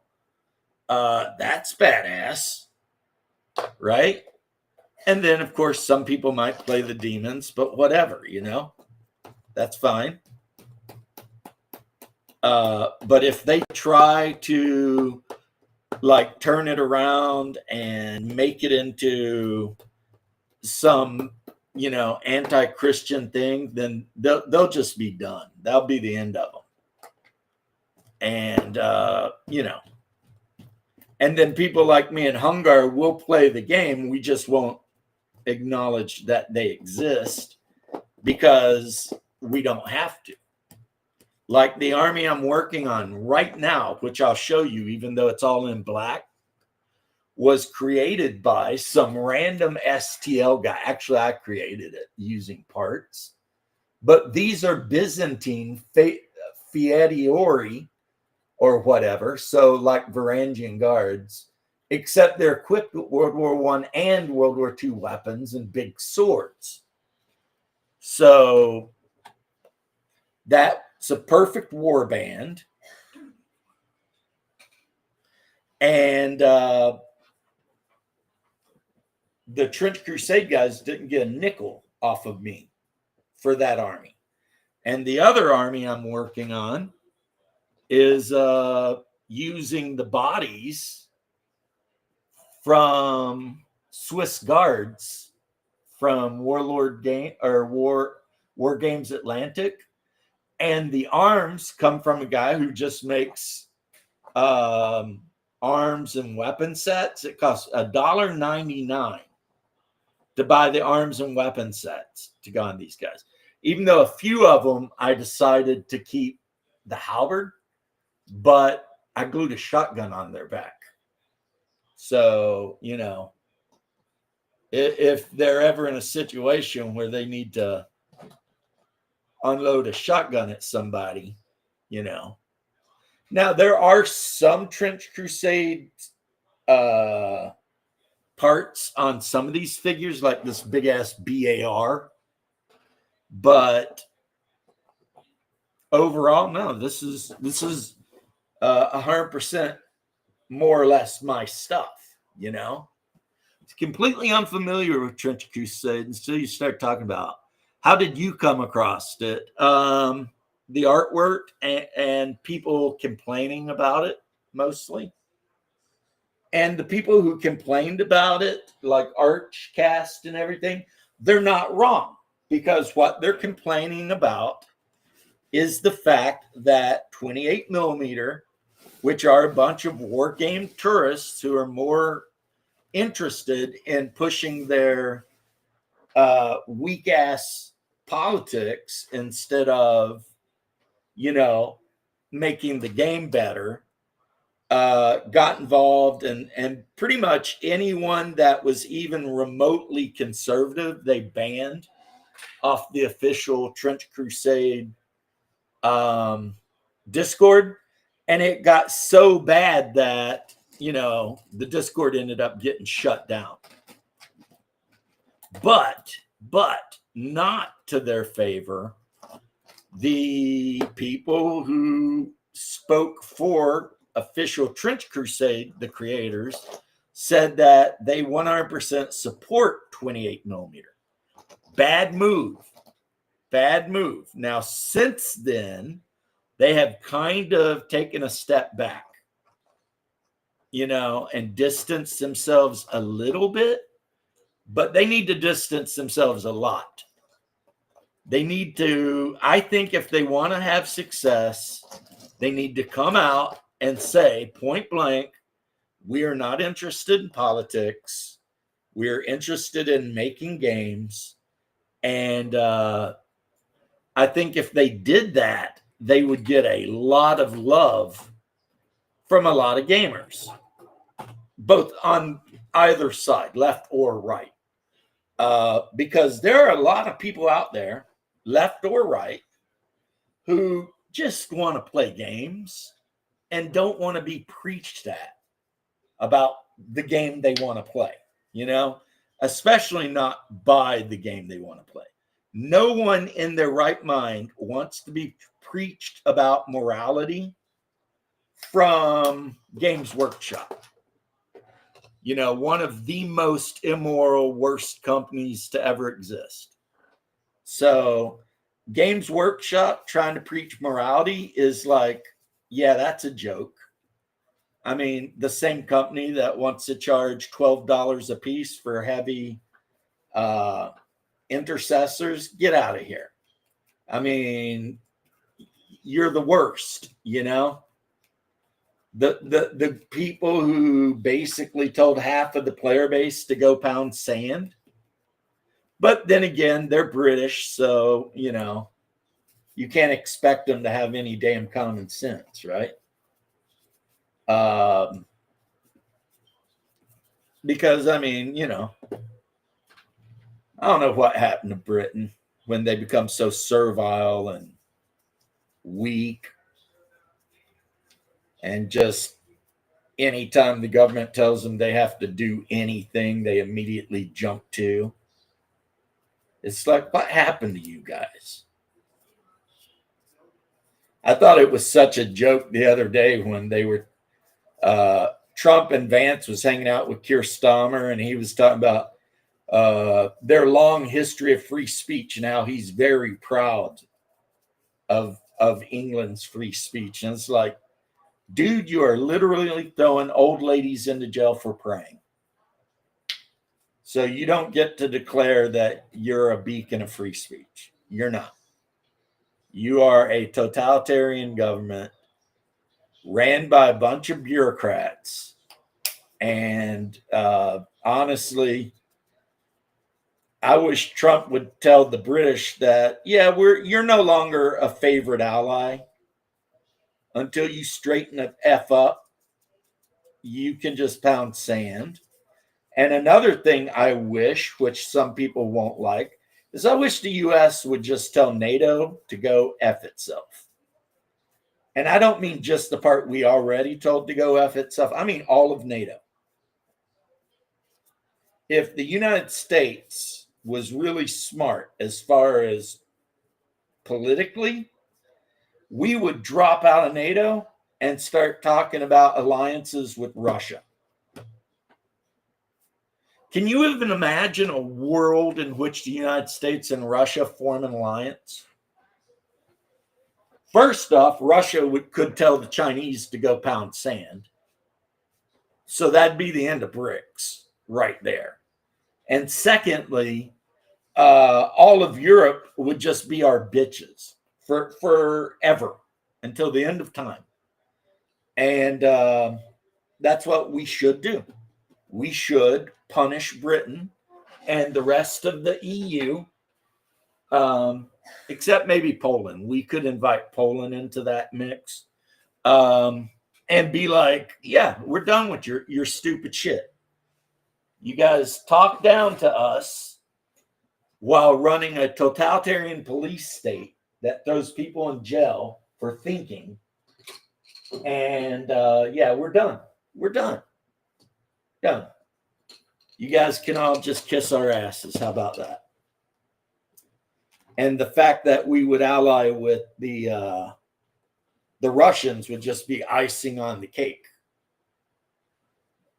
That if that's you agreeing on another account, I'm going to be like, how many accounts you got? One Page Rules was awesome, Ironcaster. I can tell you that right now. When me and my nephew play Warhammer, and I only play it to placate him because he spent a bunch of money on a Tau army, which, in my opinion, is the worst, but whatever. He wanted to play giant robots. He should have just played Battletech. We use One Page Rules because I cannot play 10th edition because 10th edition sucks that bad. 10th edition Warhammer is the worst set of Warhammer rules I've ever seen in my life. And I've been playing this game since like 2nd edition. I mean, I had the Rogue Trader book, but I'll be honest, we didn't really know what the hell we were doing, so I'm not even going to count Rogue Trader. 2nd edition is when we actually figured out what we're supposed to be doing. And 4th edition was pretty good. But it's like Games Workshop, they are the absolute worst at developing any kind of rule set for their games. You know? And people are like, well, but they have beautiful miniatures. It's like, do they though? Because I've 3D print miniatures out that are way better looking than anything Games Workshop has ever made. Like literally, I 3D printed an APC out based on an STL that I think I paid a couple bucks for. And that ATV looks so much better than the Chimera. Like so much better than a Chimera. It's embarrassing how much better the 3D printed one looks. And I actually set it next to one of my Chimeras and just stared at them. And it was like not even close. Not even close. Yeah, us with Russia makes way more sense than any of these other alliances we have. And never forget, Russia tried to join NATO and Europe wouldn't let them. Now ask yourself, why would Europe not let Russia join NATO? Huh? Why? And why are American politicians saying that the Orthodox religion is an existential threat? And why is American tax-paying money being used specifically to undermine the Orthodox religion in Ukraine? And why is Zelensky passing laws that are anti-Orthodox? Does anybody have any ideas about that? Anybody want to make any wild guesses? Like, what is it about Orthodox Christianity that scares the shit out of certain people in American politics? I mean, you know, I don't know. It just seems like whatever. But Ironcaster, you are 100% right. One Page Rules, actually, all of their rules are good. They're quick. They're streamlined. You can play any army. They have an army builder built into their freaking website. So you can just go and build whatever. If you want to play Tau, you just go and build your Tau army. Or, you know, in my case, Imperial Guards or whatever. And then you print it out if you have a printer. And then you play the game. Hello. Oh, there's a Greem. Because I was like, is that another Agreem account? There's like 50 of them. Starting to wonder about this guy. But yeah, One Page Rules. And not only that, but One Page Rules has a Patreon, however you say it. And if you follow their Patreon, they give you like free STLs that you can 3D print for like all their armies, like for any genre. Good morning to you, sir. I hope the weather is good there. We've been having storms, but this is Florida, and down here we call them golden drops of sunshine, when really it's just a lot of hard rain coming down. But just look at it the right way, right? At least it's not a hurricane, just thunderstorms. And we get a lot of thunderstorms down here. And, if you move to Florida, that's something you need to come to grips with, is there's going to be a lot of thunderstorms. It just is what it is. So now we called Letha Weeaboo. I say that as my 3D printers out in the garage printing up like 20 figures for Legend of the Five Rings. I've got a couple of Shugenjas, some male and female samurai, a big Hida clan crab guy with an iron staff. They've got a name for it. Tetsubo. 11-hour time difference. Thunderstorms at 5:30 p.m. Yep. As a matter of fact, in Florida during this part of the year, we generally get a thunderstorm every day from between 3:30 to 5:30 or 6. Yeah. It is, like I said, it's just, you live in Florida, this is what you get. Because you have to remember, Agreem, Florida is in the subtropics.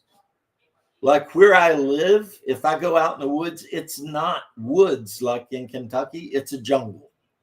There's like vines everywhere and freaking, we have parrots that live here and monkeys. 3D printers are pretty badass. But here's another thing too that might be even more badass, is apparently, forget the name of the company now because I'm terrible. A company has finally developed a FDM printer that can print beautiful resin quality miniature figures. And the reason that's a thing is because filament is non-toxic. It's dirt cheap. I mean, you can just whatever. It's stronger. PLA filament is stronger than resin. So, I'm when I remember the name of the company, I think I heard about it from Discourse Minis. I might look at how much this thing costs. But apparently it's an FDM printer, but it's been designed and it runs with a 2mm head on it. And she was showing off 3D printed models she had made, and they look good. They look good. So if FDM is catching up with resin, that's going to be badass. I mean, FDM's already the way you want to go if you're going to print terrain. Like if you want to print like a big anything, you don't want resin. You want FDM. And you can print up like anything with FDM. You can print up castles. I printed up an Orthodox church. You guys can't see it because it's way over there. I'll show it to you. That is a Slavic village I made. More a castle, right? There's an Orthodox church in that. The bases of all the buildings are glued down with the walls around, and then the different levels are magnetized. Never been so much of a war gamer, so it's something new. Yeah, it's like if you've got a couple of friends that are willing to go in to a war game with you, then that's going to be super cool for you. And honestly, unless you hate the idea of big stompy robots, the safest war game to try out will always be BattleTech, because for like between $40 and $60, you can buy their starting Total War set, and it literally has everything you're ever going to need for the rest of your life to play BattleTech. It's all there. Did you see the tweet by Justin and Chinese embassy? Yeah. The Chinese are ready for any type of war with America. You know what? China likes to talk shit. But in the entire history of the world, there's only one country the Chinese have ever beat in a war, and that's China. So maybe I'm being, jingoist American, whatever. But I personally am not at all afraid of China.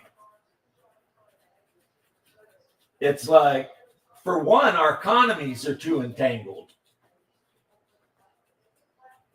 Of course, Modi did make all those videos saying that, we could come to India and he'd cut us a better deal. So, China keeps effing around. We'll just take our business to India.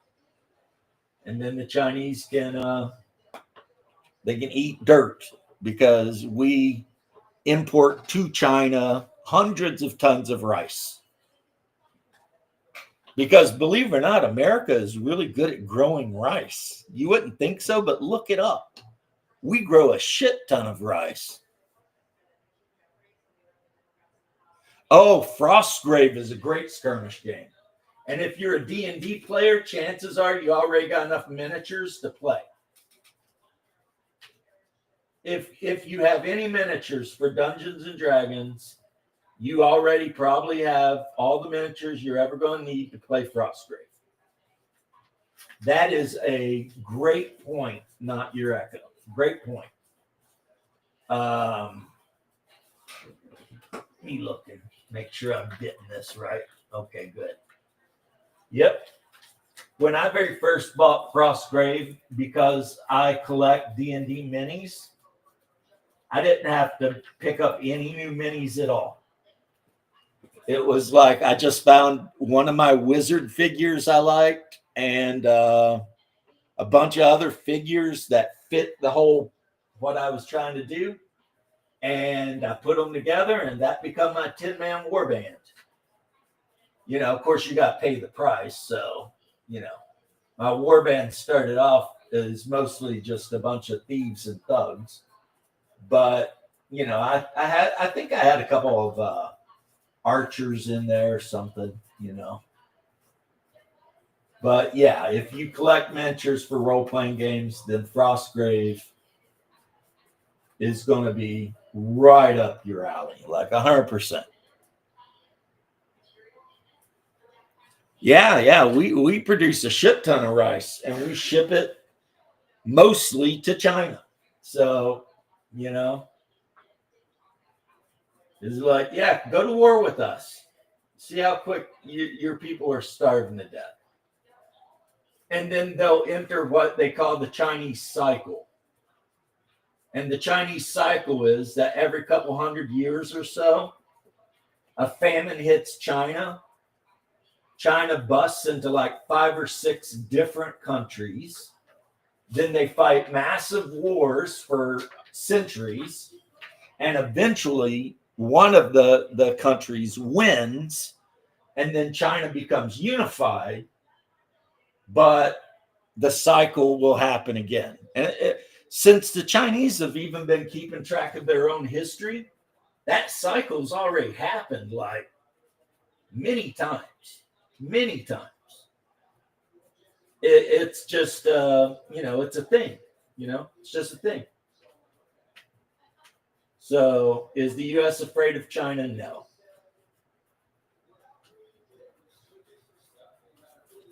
I think, though, and I'm sorry you guys got to look at my back while I'm talking, but I'm painting the duck boarding in this trench right here.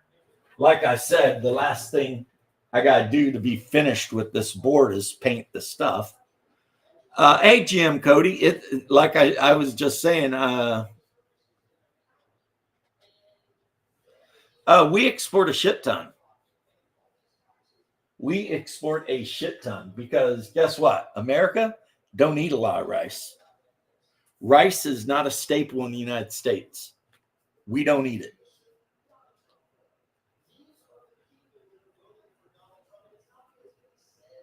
it. Well, China has definitely kicked shit in the high gear then, haven't they? I mean, I have no reason to doubt you, but I guess my point was, Grim and everyone else, that our economies are so linked that for China, it would kind of be suicide to go to war against America, because now they do have the BRICS thing. But what's weird about the whole BRICS thing is that most of the countries in the BRICS alliance kind of hate all the other countries in the BRICS alliance. It's really weird. It's like a collection of frenemies. Oh, see, these came out really good. I'm pretty happy with them. This is just a big pile of corpses that can be used for terrain. And I painted some uniforms on some of them and gave them a wash. Unless you're Cajun. Right. But you know what? Not a lot of Cajuns, Cody. Not a lot of Cajuns. You guys are kind of a rarity in America, really. But I know as a hillbilly, we never ate rice. And like growing up, I don't think I had a single grain of rice until I joined the Army. Rice was just nothing we ate. We ate potatoes. Potatoes. That's what we ate. That was our starch. Potato. And, never even seen rice when I was a kid. Never even thought about it. It was never a thing. The Halo Flashpoint skirmish game does look cool, especially if you like Halo. And if I had a bunch of friends willing to get into it, man, oh man, I would be putting together an ODST force quicker than you can say anything.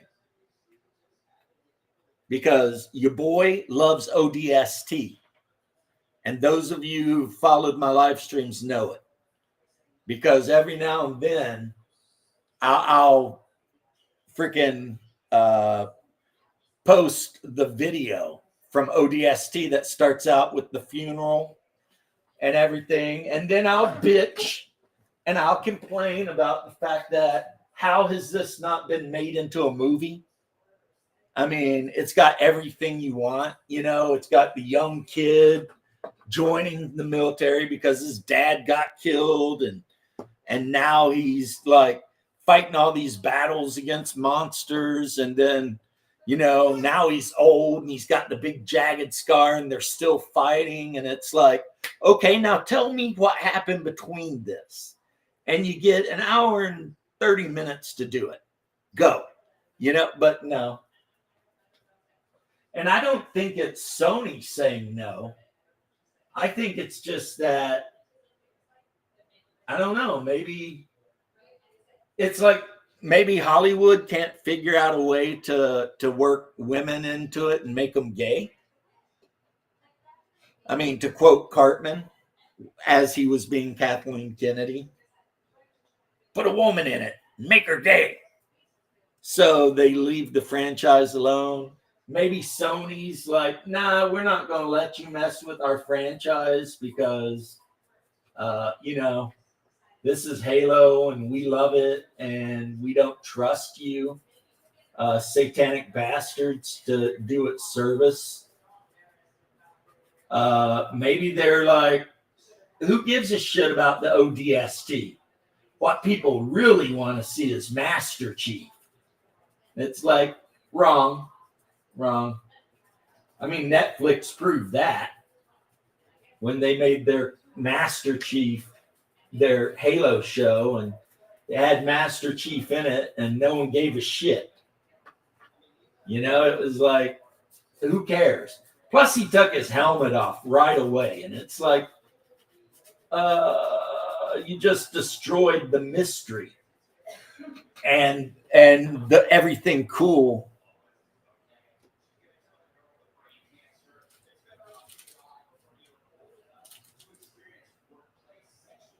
It's not ironic. It's good business. Agreed. It's good business. You know, our allies or supposed allies have been ripping us off since like 1950.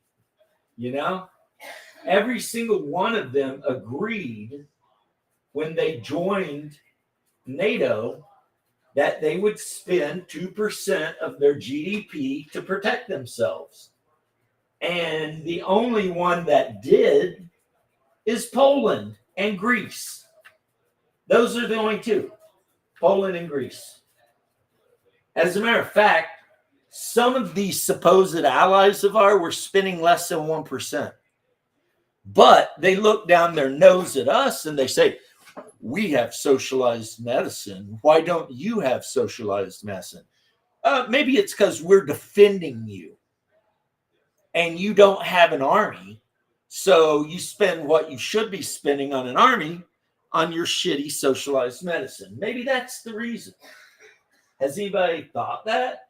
I mean, you know, well, yeah, people have thought that. And so have I. You know, it's easy to have your shitty socialized medicine when you don't have to worry about being invaded because, you know, Uncle Sam's got your back. So you can basically be a shithead all you want because you think Uncle Sam's always going to have your back. And what's going on right now is America is reasserting itself and letting people know. If you're not going to be our friends, then no, we ain't got your fucking back.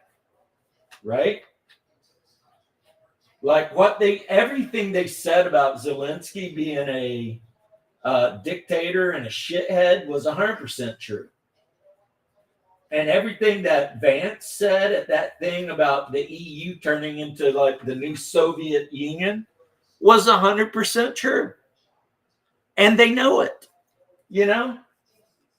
It was so funny because like CNN tried to give Germany a little cover by doing a little ride along with the Germans, which meant it was like a 60-minute episode of German Polizei kicking in doors and arresting and harassing old ladies and shit because of stuff they posted on Facebook. And the English are so bad that they have literally let violent criminals out of jail to free up space to put people who said shit on Facebook they didn't like. It's like, wait a minute, what? I was watching a thing the other day, I think it was on Nuxenor, where he was talking about where like the British cops came around to harass this guy because he had posted Christians need to stand up. That's it. Christians need to stand up. And that was enough to have the UK police banging on his freaking door. It's like, you know, had a Muslim wrote Islamists need to stand up or death to all Christians or some shit like that, the government of Britain would have been 100% A-OK with it. Wouldn't have said a word. Because if they'd said a word, they'd consider that racist. But if a Christian says it, all of a sudden you've got a couple of bodies at the house, you know. And it doesn't help that all of their police officers look like they should be, you know, hanging out in like the Blue Oyster Club, you know, dancing the merengue or something. It's like, I'm sorry, British people. No one's impressed by you anymore. You suck. And Keir Starmer will put boots and airplanes on the ground in Ukraine. It's like the entire army of the UK is 100,000 men. Russia has 600,000 mobilized so far. It's like, how do they think that's going to work? Currently, Russia owns more than 20% of the UK, and they're not giving any of it back. You can count on that. So, you know, the Ukrainians want to talk tough, or actually Zelensky does. But the fact of the matter is, like Trump tried to tell him while he was being a little bitch, which was all planned, Zelensky wanted the media there specifically because he knew he was going to do what he was going to do. Because, and this is not conspiracy, he had been meeting with Democratic senators and stuff. So they put him up to it.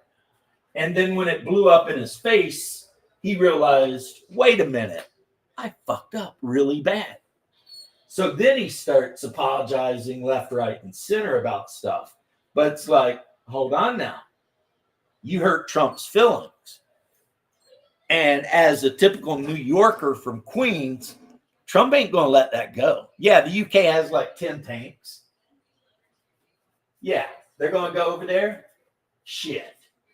The UK couldn't beat Ukraine in a war, let alone Russia. You know? They barely beat Argentina.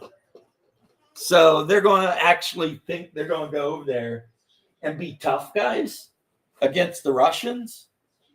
No. And they did you hear about the thing where like Keir Starmer signed a agreement with Zelensky about the rare metals behind our back, and Zelensky did that even though the whole time he was still negotiating with us. So it's like, you know, the Ukraine went from being Americans being all like, oh, we stand with Ukraine, except for me. I was never a stand with Ukraine guy. I was always my Orthodox brothers are being slain and that needs to stop guy. But you know, so the Ukraine or the EU or UK, excuse me, guys, which is supposed to be our special friend, are doing everything they can to basically spite us because they're mad that Vance put them on the spot for being a bunch of commies. And, you know, you've got Zelensky running around telling our government, yes, he wants to sign the contract, but then immediately going on another news agency in Europe and saying he said no. So Zelensky's been lying the whole time, just straight up lying. And then when we're talking about a peace treaty, Zelensky's like, the only peace is Ukrainian victory. And Trump had to let him know, you know, this war would have been over in 3 weeks if we hadn't been helping you. There will not be a Ukrainian victory, okay? And if he keeps effing around, and Trump said this, and I'm quoting Trump, but I believe it's true. If he keeps effing around, there won't be a Ukraine to save. It won't matter.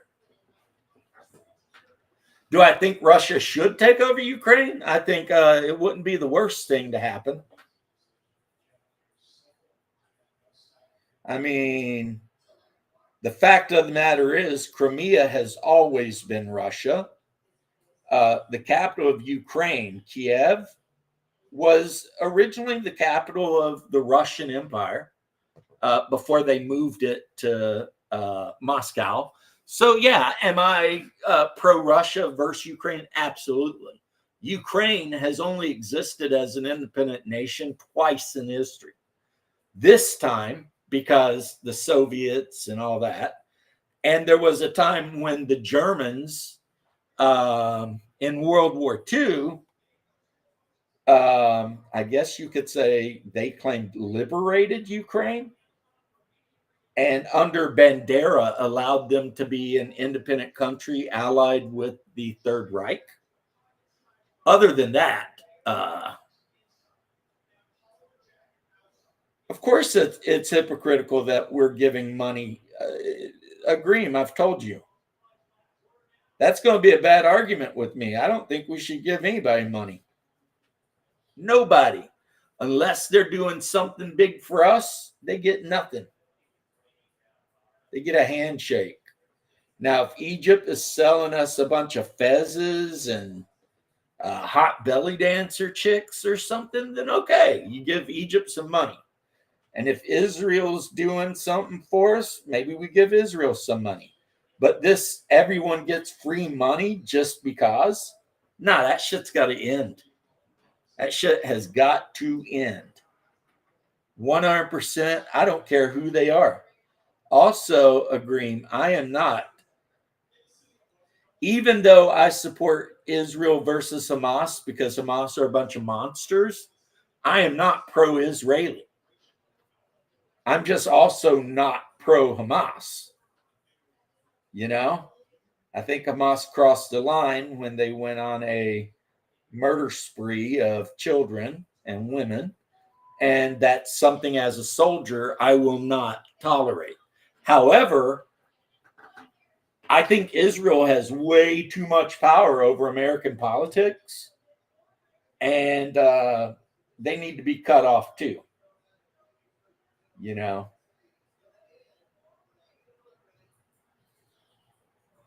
I don't like the idea that any foreign nation has power over my country like that. I'm not a fan. So yeah, APAC needs to go away. The Anti-Defamation League needs to be shut down. All of that bullshit. Get rid of all of it. And get rid of CARE too. Get rid of all of them. If you are a dual citizen and you want to try and hold political office, you are immediately forbidden from doing so. You cannot be a citizen of the United States in another country and expect to be a representative in the United States. That's insane. What will you guys do when the next government in 4 years starts giving away money again? Well, the next government in 4 years is probably, no, quote me on this if you want, probably going to be J.D. Vance. And if anything, J.D. Vance may be even more hardcore than Trump. So, good luck. Because remember, J.D. Vance gets to run for president. And if Trump keeps doing what he's doing and winning all the people over and doing all this wonderful shit, then J.D. Vance is going to end up winning.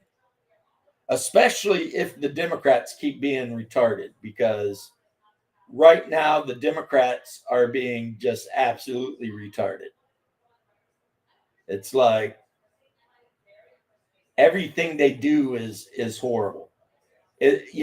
Like Trump says, he wants to make it where people on Social Security or people who work for tips don't have to pay taxes on that money. And then Schumer comes out and says he's only doing it to save his billionaire, to make money for his billionaire friends. Now, my question is, how many of Trump's billionaire friends do you think collect Social Security or wait tables and work for tips? See? So Schumer, a dual citizen, by the way, is lying. And it's like the stupidest kind of lies. You know, it's like Trump is obviously trying to get shit done to help people who work and or have retired. And why would you pay your whole life into the Social Security? You have no choice. They just take it. And then they tax the check that you get that they've already taxed when you paid into it. That's like you're paying taxes on the same money like 4 times. And Chucky Schumer and his little band of merry bandits are 100% okay with that. And they tell blatant lies. And there are people in America that are so stupid, they will believe the blatant lies, no matter how blatant they are, you know? And it's like I said this too. Anyone who believes in God and votes Democrat is lying about believing in God. And any preacher that says they're a Democrat is a false teacher. Because the Democrats, that is the party of Satan. Everything they push for is satanic. Everything they promote is satanic. You know? They want to make sure that Moloch keeps getting fed. They want to destroy the church and replace it with secularism. They want to promote, every kind of depravity and degeneracy as normal. They want to cut the boobs off of 13-year-old girls. I mean, how can anyone look at the shit they support, claim to be a Christian, and cast a vote for these people? The most unchristian people on the planet. But it'll change. It'll change.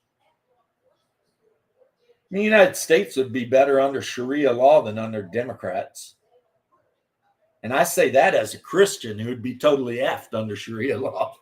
But at least under Sharia law, a lot of the crazy shit going on wouldn't be going on.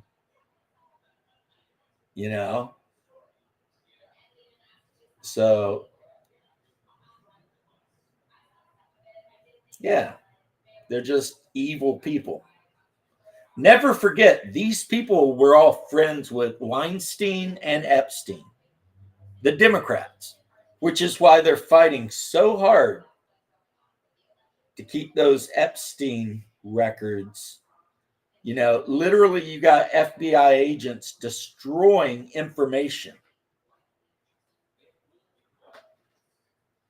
Well, I'm just saying that as I'm being hyperbolic, but you get what I'm saying. Not Sharia law, though, because,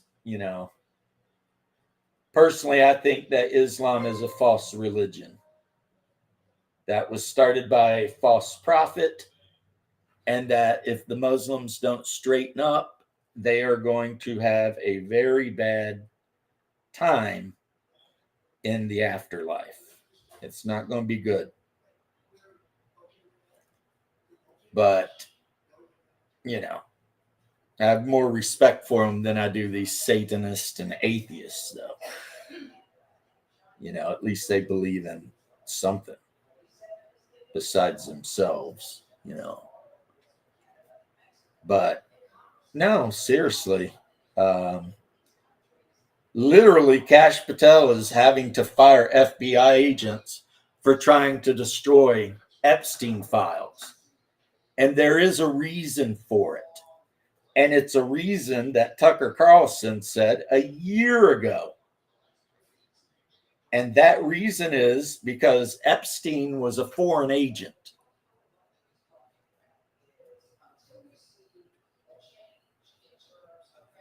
Yeah, they're trying, but the problem is the deep state FBI agents are trying to, destroy and hide all the information. And like I said, the reason is, listen close, everyone. The reason we're having such a hard time getting the Epstein stuff, it's not just because Epstein, the island, there was a bunch of wealthy Democrats on it. It's because Epstein was a foreign agent. He worked for a foreign government. I mean, this shit has been known forever. Like Joe Rogan talked about it. And here's the problem. Here's where the problem gets conspiratorial. The foreign agency he worked for is in the Middle East. It's a Middle Eastern nation that set that whole thing up. Right? So now what? Now what? I mean, can we honestly, throw certain countries in the Middle East under the bus? Do we have the power to do that? You could ask. I don't know. But yeah, 100%. Ghislaine Maxwell's dad was one of the most powerful Mossad agents of all time.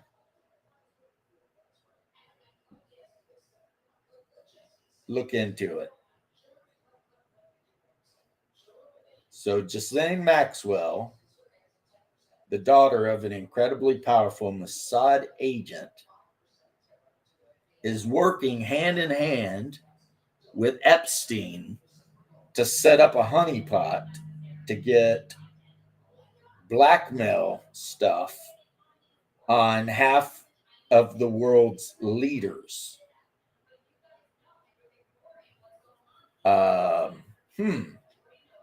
That seems odd, don't it? Doesn't that seem odd? Doesn't that seem odd to somebody? And then they won't release the names and the info to the American people, even though the president signed a order telling them to do so, and they're literally fighting against their boss to try and hide the information. I mean, seems conspiratorial, don't it? But you know what the problem with conspiracies are? A lot of times they're right. That's the problem. You thought the deeps? No, that's not conspiracy, homie. That's the true fact. The United States, for a very, very long time, has been ruled over by unelected bureaucrats. And, I mean, hell, Chucky Schumer was on CNN last night basically threatening the president, saying that, if you go after the intelligence agencies, they know 100 ways from Sunday to mess you up and stuff like that. That's a threat. That's a threat. He's basically saying if Trump keeps messing with the CIA and the FBI and shit like that, they're going to get him. I mean, conspiracy theory this. Who let that guy get on the roof and take a shot?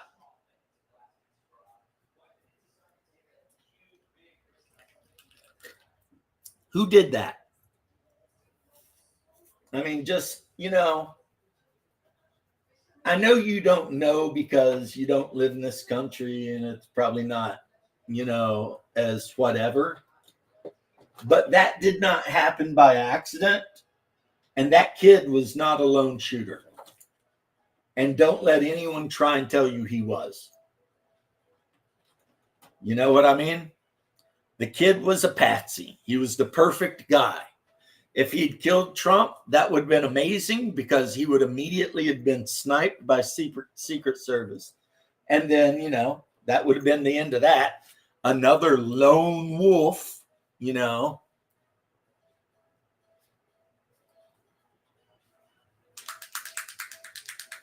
No, see, deep state's not like what you're thinking of. Deep state is where a bunch of non-elected bureaucrats and sometimes elected patsies, like people who've been in Congress for 70 years or whatever, all get together and they use their positions to make money and gain power, right? And in doing so, it becomes important for them to make sure that nothing is ever messed with, right? And the problem is Trump is disrupting their bullshit. He's basically running through it like a bull in a china shop, right?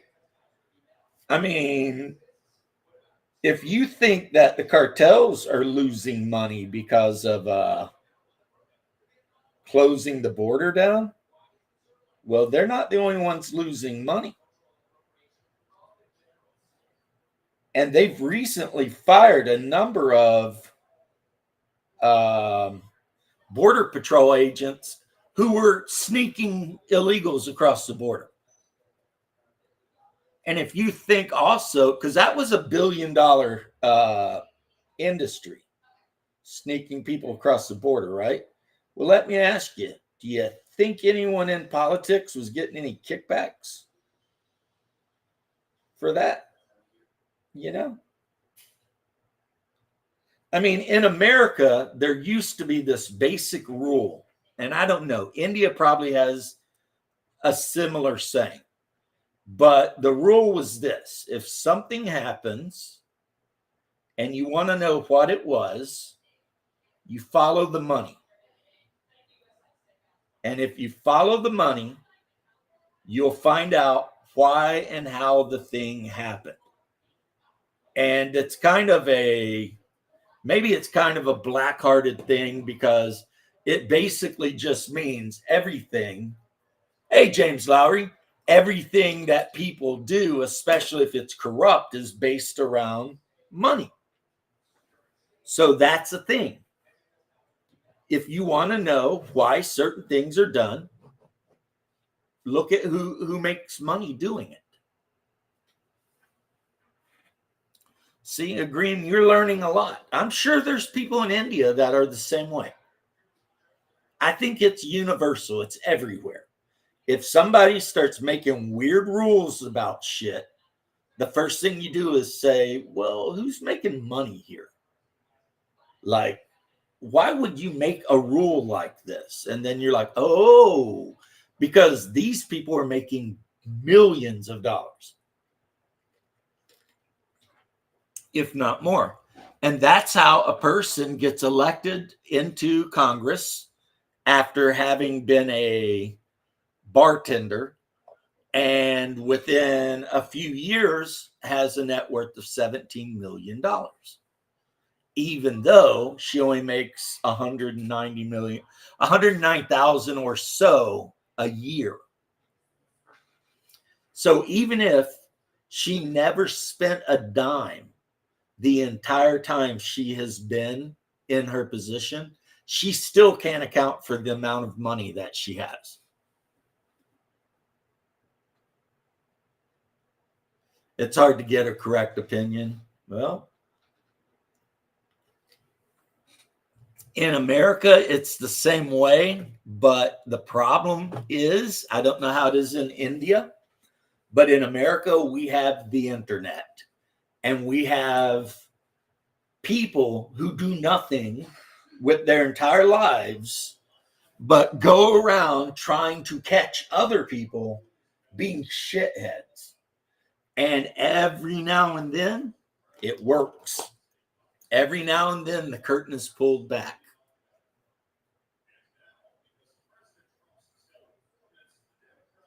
Well, if Modi's doing a good job, then he deserves good publicity, regardless. I mean, and you support him, but the question is Modi doing a good job? I feel like he is, but I don't know Indian politics. That would be your gig.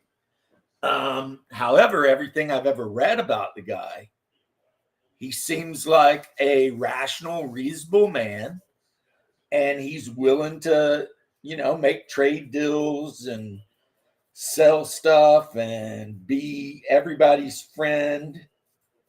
I mean, yeah, he seems like a pretty good leader.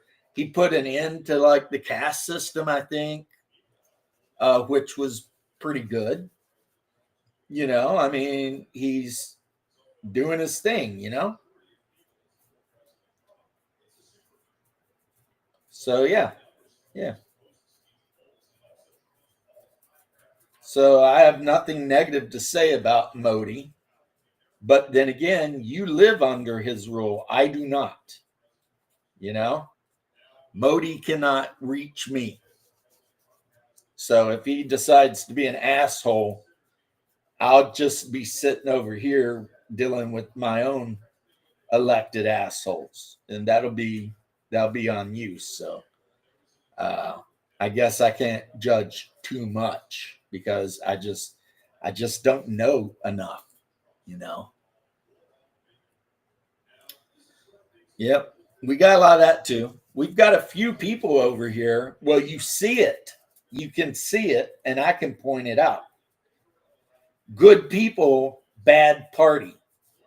One thing that a lot of people don't think about with the new Trump administration, and they're calling them all fascists and whatever, is almost every single member of the new Trump administration used to be a Democrat, including Trump.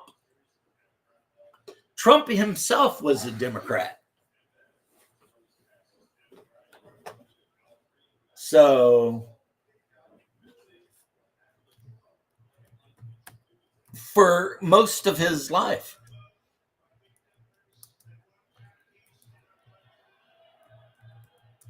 Think about that.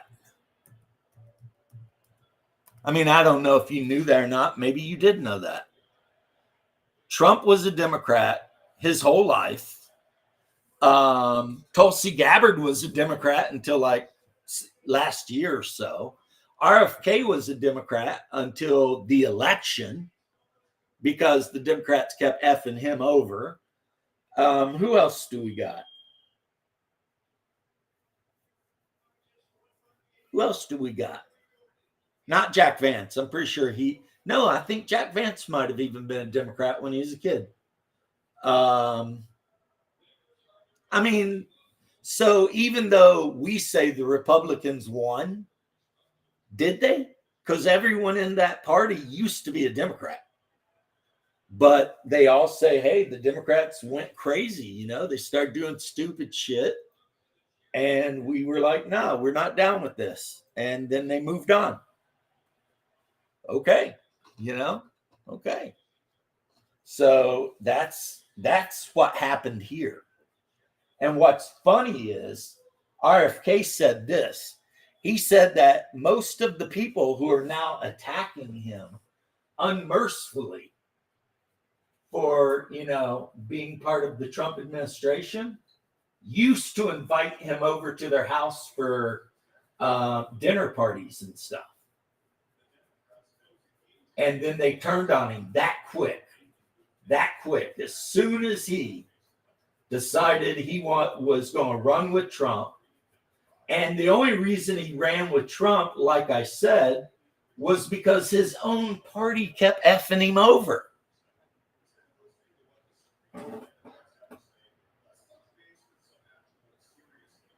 They just hate him because they hate him. Like, has Trump ever did anything worth being hated over? No. Except he become a Republican, which he said like back in the 80s, if he ever ran for president, he'd run as a Republican. And that was when he was a Democrat. But what people who talk all this shit about him never say is Trump financed Jesse Jackson's presidential candidacy. Also, they want to call Trump a racist. Trump used to date all these black chicks back in the day. And every single one of these black dudes that are now calling him a racist loved him back in the 80s. Thought he was the best thing ever, man. I mean, he was promoting the Rainbow Coalition. He was paying to get Jesse Jackson on the ticket. He was donating tons of money to Al Sharpton. I mean, the dude was just like being the best friend of the inner city black guys, you know? And then he got into office and overnight, magically, become a racist and a white supremacist and all the other things they say. And it's like, wait, what? I mean, so what? Do we throw away all the photos, which you can look up online, of Al Sharpton hugging Trump? You know? He's done a lot. Of course, every politician's pissed somebody off, especially if you're a New Yorker and you're running, business. That's normal. That's what I tell people when they come at me with the Trump's kind of crude and rude and blah, blah, blah. Because my dad grew up in Queens, New York. Trump grew up in Queens, New York. And he did not grow up rich originally, right? So I'm always like, what do you think Trump's going to sound like? He's not a Gentile gentleman from Georgia somewhere. He grew up in Queens. He spent his whole life working in a hard-nosed FU business, doing construction, basically building Manhattan skyline. But people expect him to be not a New Yorker, you know? And I hate to tell you guys this, but like I said, my dad grew up in Queens. New Yorkers are just that way. He was a multi-millionaire later in life. And Trump was given a loan of $1 million. A loan, not a gift. A loan. It was a loan. And he had to pay it back. But I would ask you this, Mr. Habibi, my dear one. If somebody gave you $1 million loan, do you think you could turn it into $40+ billion? Do you think that? Because I'll tell you what, there's a lot of people out there who win the lotto and get hundreds of millions of dollars. And then 20 years later, they're broke. See you later, Agreem. Take care, bro. And have fun in India. Doing whatever they do for fun in India. Apparently, according to the one rapper, I guess they go to the circus and they watch people drive cars around on walls, which is brave. That's some brave stuff if you mess up. I don't believe in the concept of exploiting others for profit. Well, then you're not living in reality. Okay? You're not living in reality. There's never been a human organization that did not in some way exploit somebody for profit. I mean, even if you're a tanky, if you're arguing honestly from a position of actual intellectual honesty, you would have to admit even the Soviet Union exploited their workers for profit. Yes, even communism always exploits the workers. And the workers end up with nothing. And the Politburo and the Premier and all those guys, they end up with everything. And then all the businesses get given over to the bosses who run everything for the communists. And you end up with this giant oligarchy style, clusterfuck. But then American communists don't seem to realize that. I haven't heard the word tanky in ages. Well, to be honest, when I was like 15, I was probably a tanky. So, But then I read a lot of history and corrected my belief system. I realized that thinking Stalinism was a good idea is about the same as thinking National Socialism is a good idea. Neither are good ideas. They're bad ideas.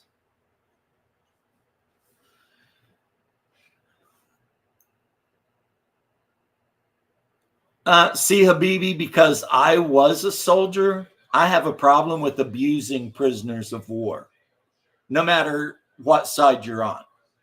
And what the Soviets did to the German prisoners of war was an absolute atrocity. When you capture 250,000 guys and a couple thousand survive, that's an atrocity.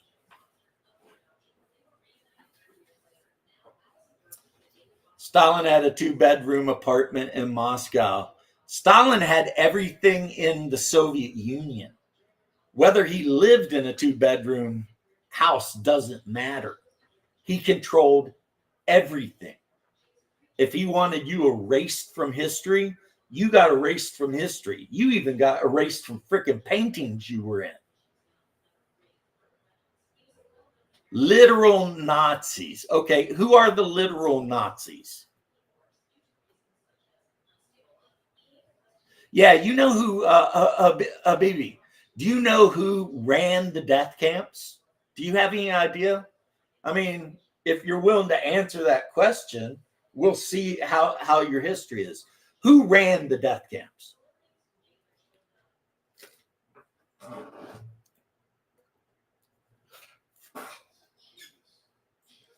Do, do, do, do, do, do, do.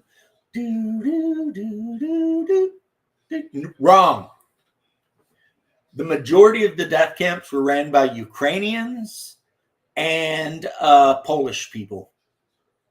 Now, would you say they might have believed in the National Socialist thing, but they weren't German?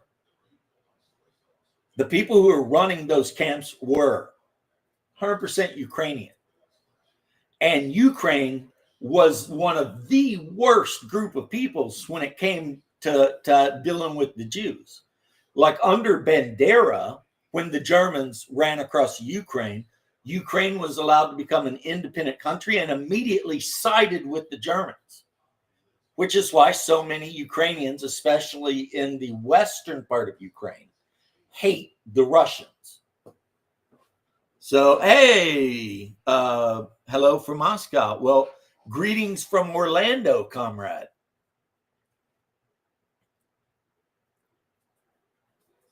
Communists were the first to be sent to the chambers. Yeah. So what does that mean? I mean, logically, what does that mean? You do understand that during the Weimar Republic, it was basically the National Socialist German Workers' Party versus the German Communist Party. And the National Socialists won. But, oh yeah, I mean, this is back in the time where communists in the United States were bombing U.S. senators and shit.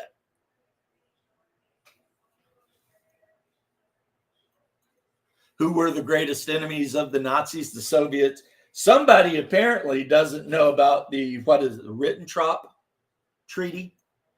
Yeah, the Soviets allied with the Germans and invaded Poland.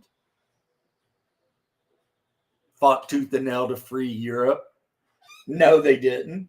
They fought tooth and nail to enslave Europe. That's what they did. I mean, it's like you're reading your history from an alternate history book.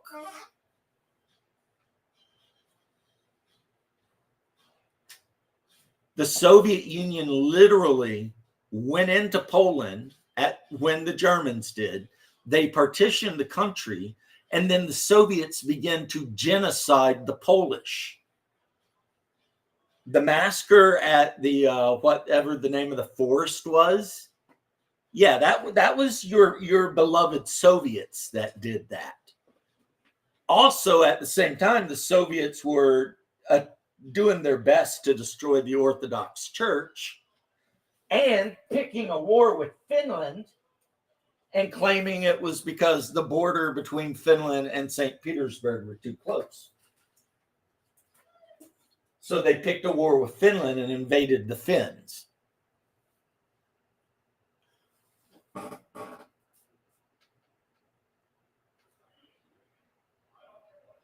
Fuck, we allied with the wrong people. We should not have allied with the Soviets. I don't give a shit. I'm not saying we should have allied with the Germans, but we definitely shouldn't have allied with the Soviets. Fuck them. They're lying about our religion to oppress the Russian masses. Oh, geez. Oh, geez. Habibi, what is your religion?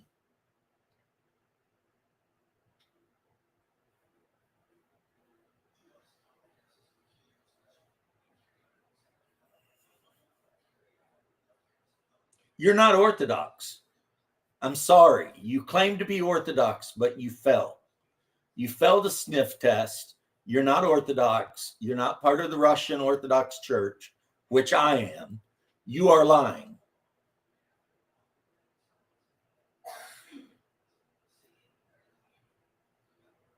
You are a liar. God appoints no man. Well, let's see. Where is it? Boop, boop, boop, boop. Right over there is my icon of the martyred Romanov family, who were murdered by Soviets, by the way. You can see it right there. God appointed Tsar Nicholas to be the Tsar of all of Russia, and a bunch of atheistic, non-Russian people murdered him and his entire family. And now you think you're Orthodox? You're not Orthodox. One, you cannot be Orthodox and communist. You cannot. Yes, they did. Yes, they did. 2 Jewish men went down into the basement in the early morning and shot the Romanov family. God appoints no man but himself. I don't know why you keep saying that, because that's also not an Orthodox belief. So you're showing yourself to be a liar. You are a liar. I'm calling you a liar. 40% of Cyprus? Yeah, you mean which 40%? The part that got invaded by Turkey, who are Asiatic people and should never be in that area anyway. They need to take their asses back to north of China, where they came from. And yet people like Arabs and people like Hassan Piker, they'll talk all this shit about colonialism, but they'll forget the fact that Turkey is 100%. The whole Ottoman Empire was 100% colonial and destroyed the Byzantine Empire, or Eastern Rome. So they'll bitch about the US doing something somewhere, but they'll ignore the fact that they came from Asia to Europe and then took so many Balkan slaves and for sex slavery that now they look European, even though originally they looked Chinese. So who's the colonial people here? You want to prove you're not colonists? Give Constantinople back. Move out of frickin' Cappadocia. Get out of the Hellenistic part of the empire and go back to China. What's up, Nerdy Ogre? How you doing? Yeah, but the Greek people are idiots. And any Greek person that would support communism is a very bad Orthodox Christian. Very, very bad. And I get that directly from Father Nectarius.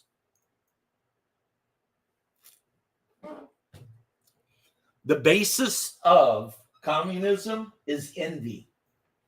That is the basis of communism. Envy. You have to be envious of everyone in the world who might somehow or another have more than you. Right? But the problem with envy, as you would know if you knew anything about religion, is it's a sin. Right? So if you believe in a political ideology based on one of the big sins, envy, then no, you're not Christian. You're not Christian at all. Now, if you believe in a system where people are free to live their lives and, worship God and do their thing, then yeah, that's Christian. That's very Christian. But yeah, anyone who's telling you you can be communist and Orthodox Christian, they are lying to you. That is a big lie. The biggest lie possibly. Plus the fact that Marx and Lenin were Satanists. Right there, You're about wanting the whole amount of your labor. Your labor, I guarantee you, is worth shit. I'll bet you whatever you do for a living is some kind of minimum wage bullshit. You barely make any money. You probably live at home with your mom or grandma, and you're just pissed off that there's people out there in the world doing better than you. So you have adopted communism because you want to use the violence of government to force other people to give you shit you didn't earn. So no, that's not the way it's ever going to work, at least not in this country. I mean, if government breaks down and it comes down to it, all you commies are going to end up in a hole in the ground. That's a fact. So no. Don't ply me with the pretty lies of communism. It's all about equality and equity. No, those are all lies. And they've been lies forever. And like I said, Marx and Lenin were both Satanists. And you can look that up. Hey, Doc Flamingo, how you doing, homie? How are you doing, my brother? Home from a busy day at the chickens with the chickens. I hope the chickens are happy and good. Happy chickens lay more eggs. And we definitely need them to do that. So, hey, I'm sitting here explaining reality to this communist that's claiming to be a Christian. And I don't think he gets it. He's probably young. And young people a lot of times are just stupid. Yeah, it's the communism is the ideology of the lazy and envious.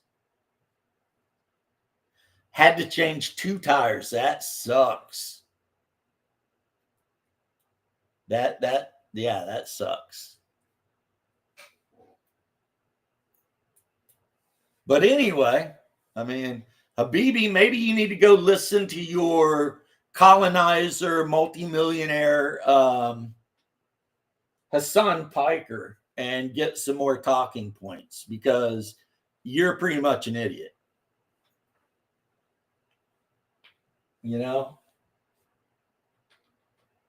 But you'll idolize someone like Hassan Piker or something like that. Even though, yes, they're colonizers. They come from Turkey, but that's not where they're from.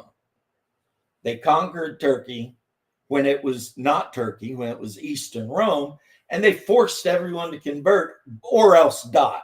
Then they enslaved everything and everyone. So, you know, Hassan is a revisionist. Oh my God. You communists are, I mean, seriously, the stupidest people on the planet. You know, you're the people that are like, well, it didn't work that time, but maybe next time it'll work. Oh, that was so 600 years ago. So what's the cutoff for being a colonial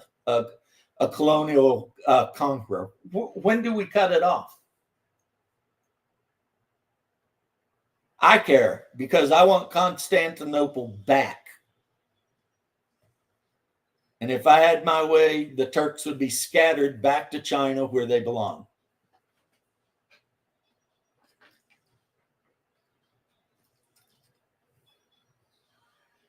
It did work. Communism didn't work ever anywhere.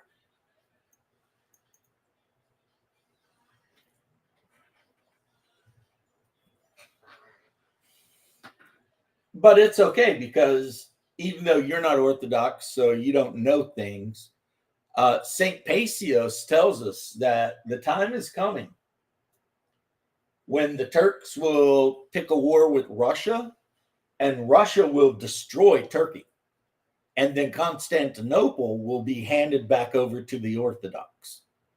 And the Turks, 1/3 will convert to Christianity, 1/3 will die, and the other third will be scattered to the east and just be gone. That's what St. Paisios said. So all we got to do is wait because, you know, God never lies because God is good all the time.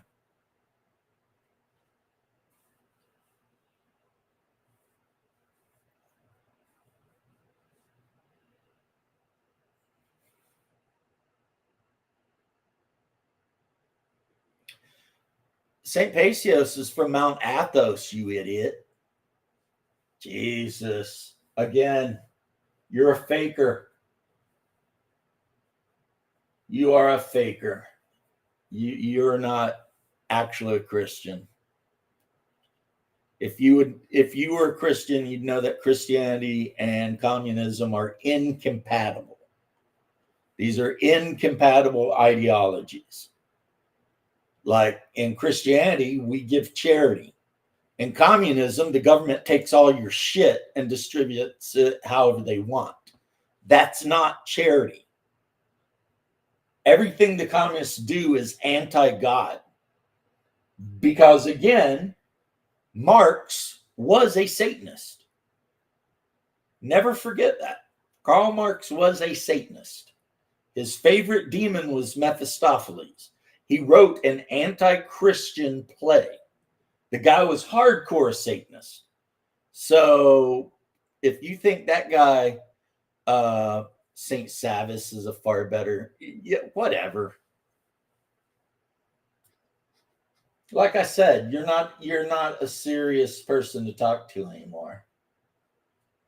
You don't know anything. Plus, it's been 3 hours, so I'm tired of you. But everyone else, could it work in a kibbutz? Yes. One of my uncles lived in a kibbutz for a while, and it can work there, but only if every single member of the kibbutz, just because the guy was an ex-Jew doesn't mean he can't be a devil worshiper, dude. That's like saying a person who is raised Catholic can't quit being a Catholic and start being a Satanist. It happens. Nerdy Ogre, you're 100% right. Habibi Lennon, you're an idiot. And everyone else, peace and love. Habibi, read the Church Fathers. John Chrysostom, Polycarp. Come on, do some reading. Realize you're an idiot. Kim Ilsong. Are you just trying to be a troll? Because if you are, I'll just ban you. Because I don't have any time to deal with trolls. So if you're just trolling, get banned. If you're serious, I'll argue a little bit, but you're becoming tiring.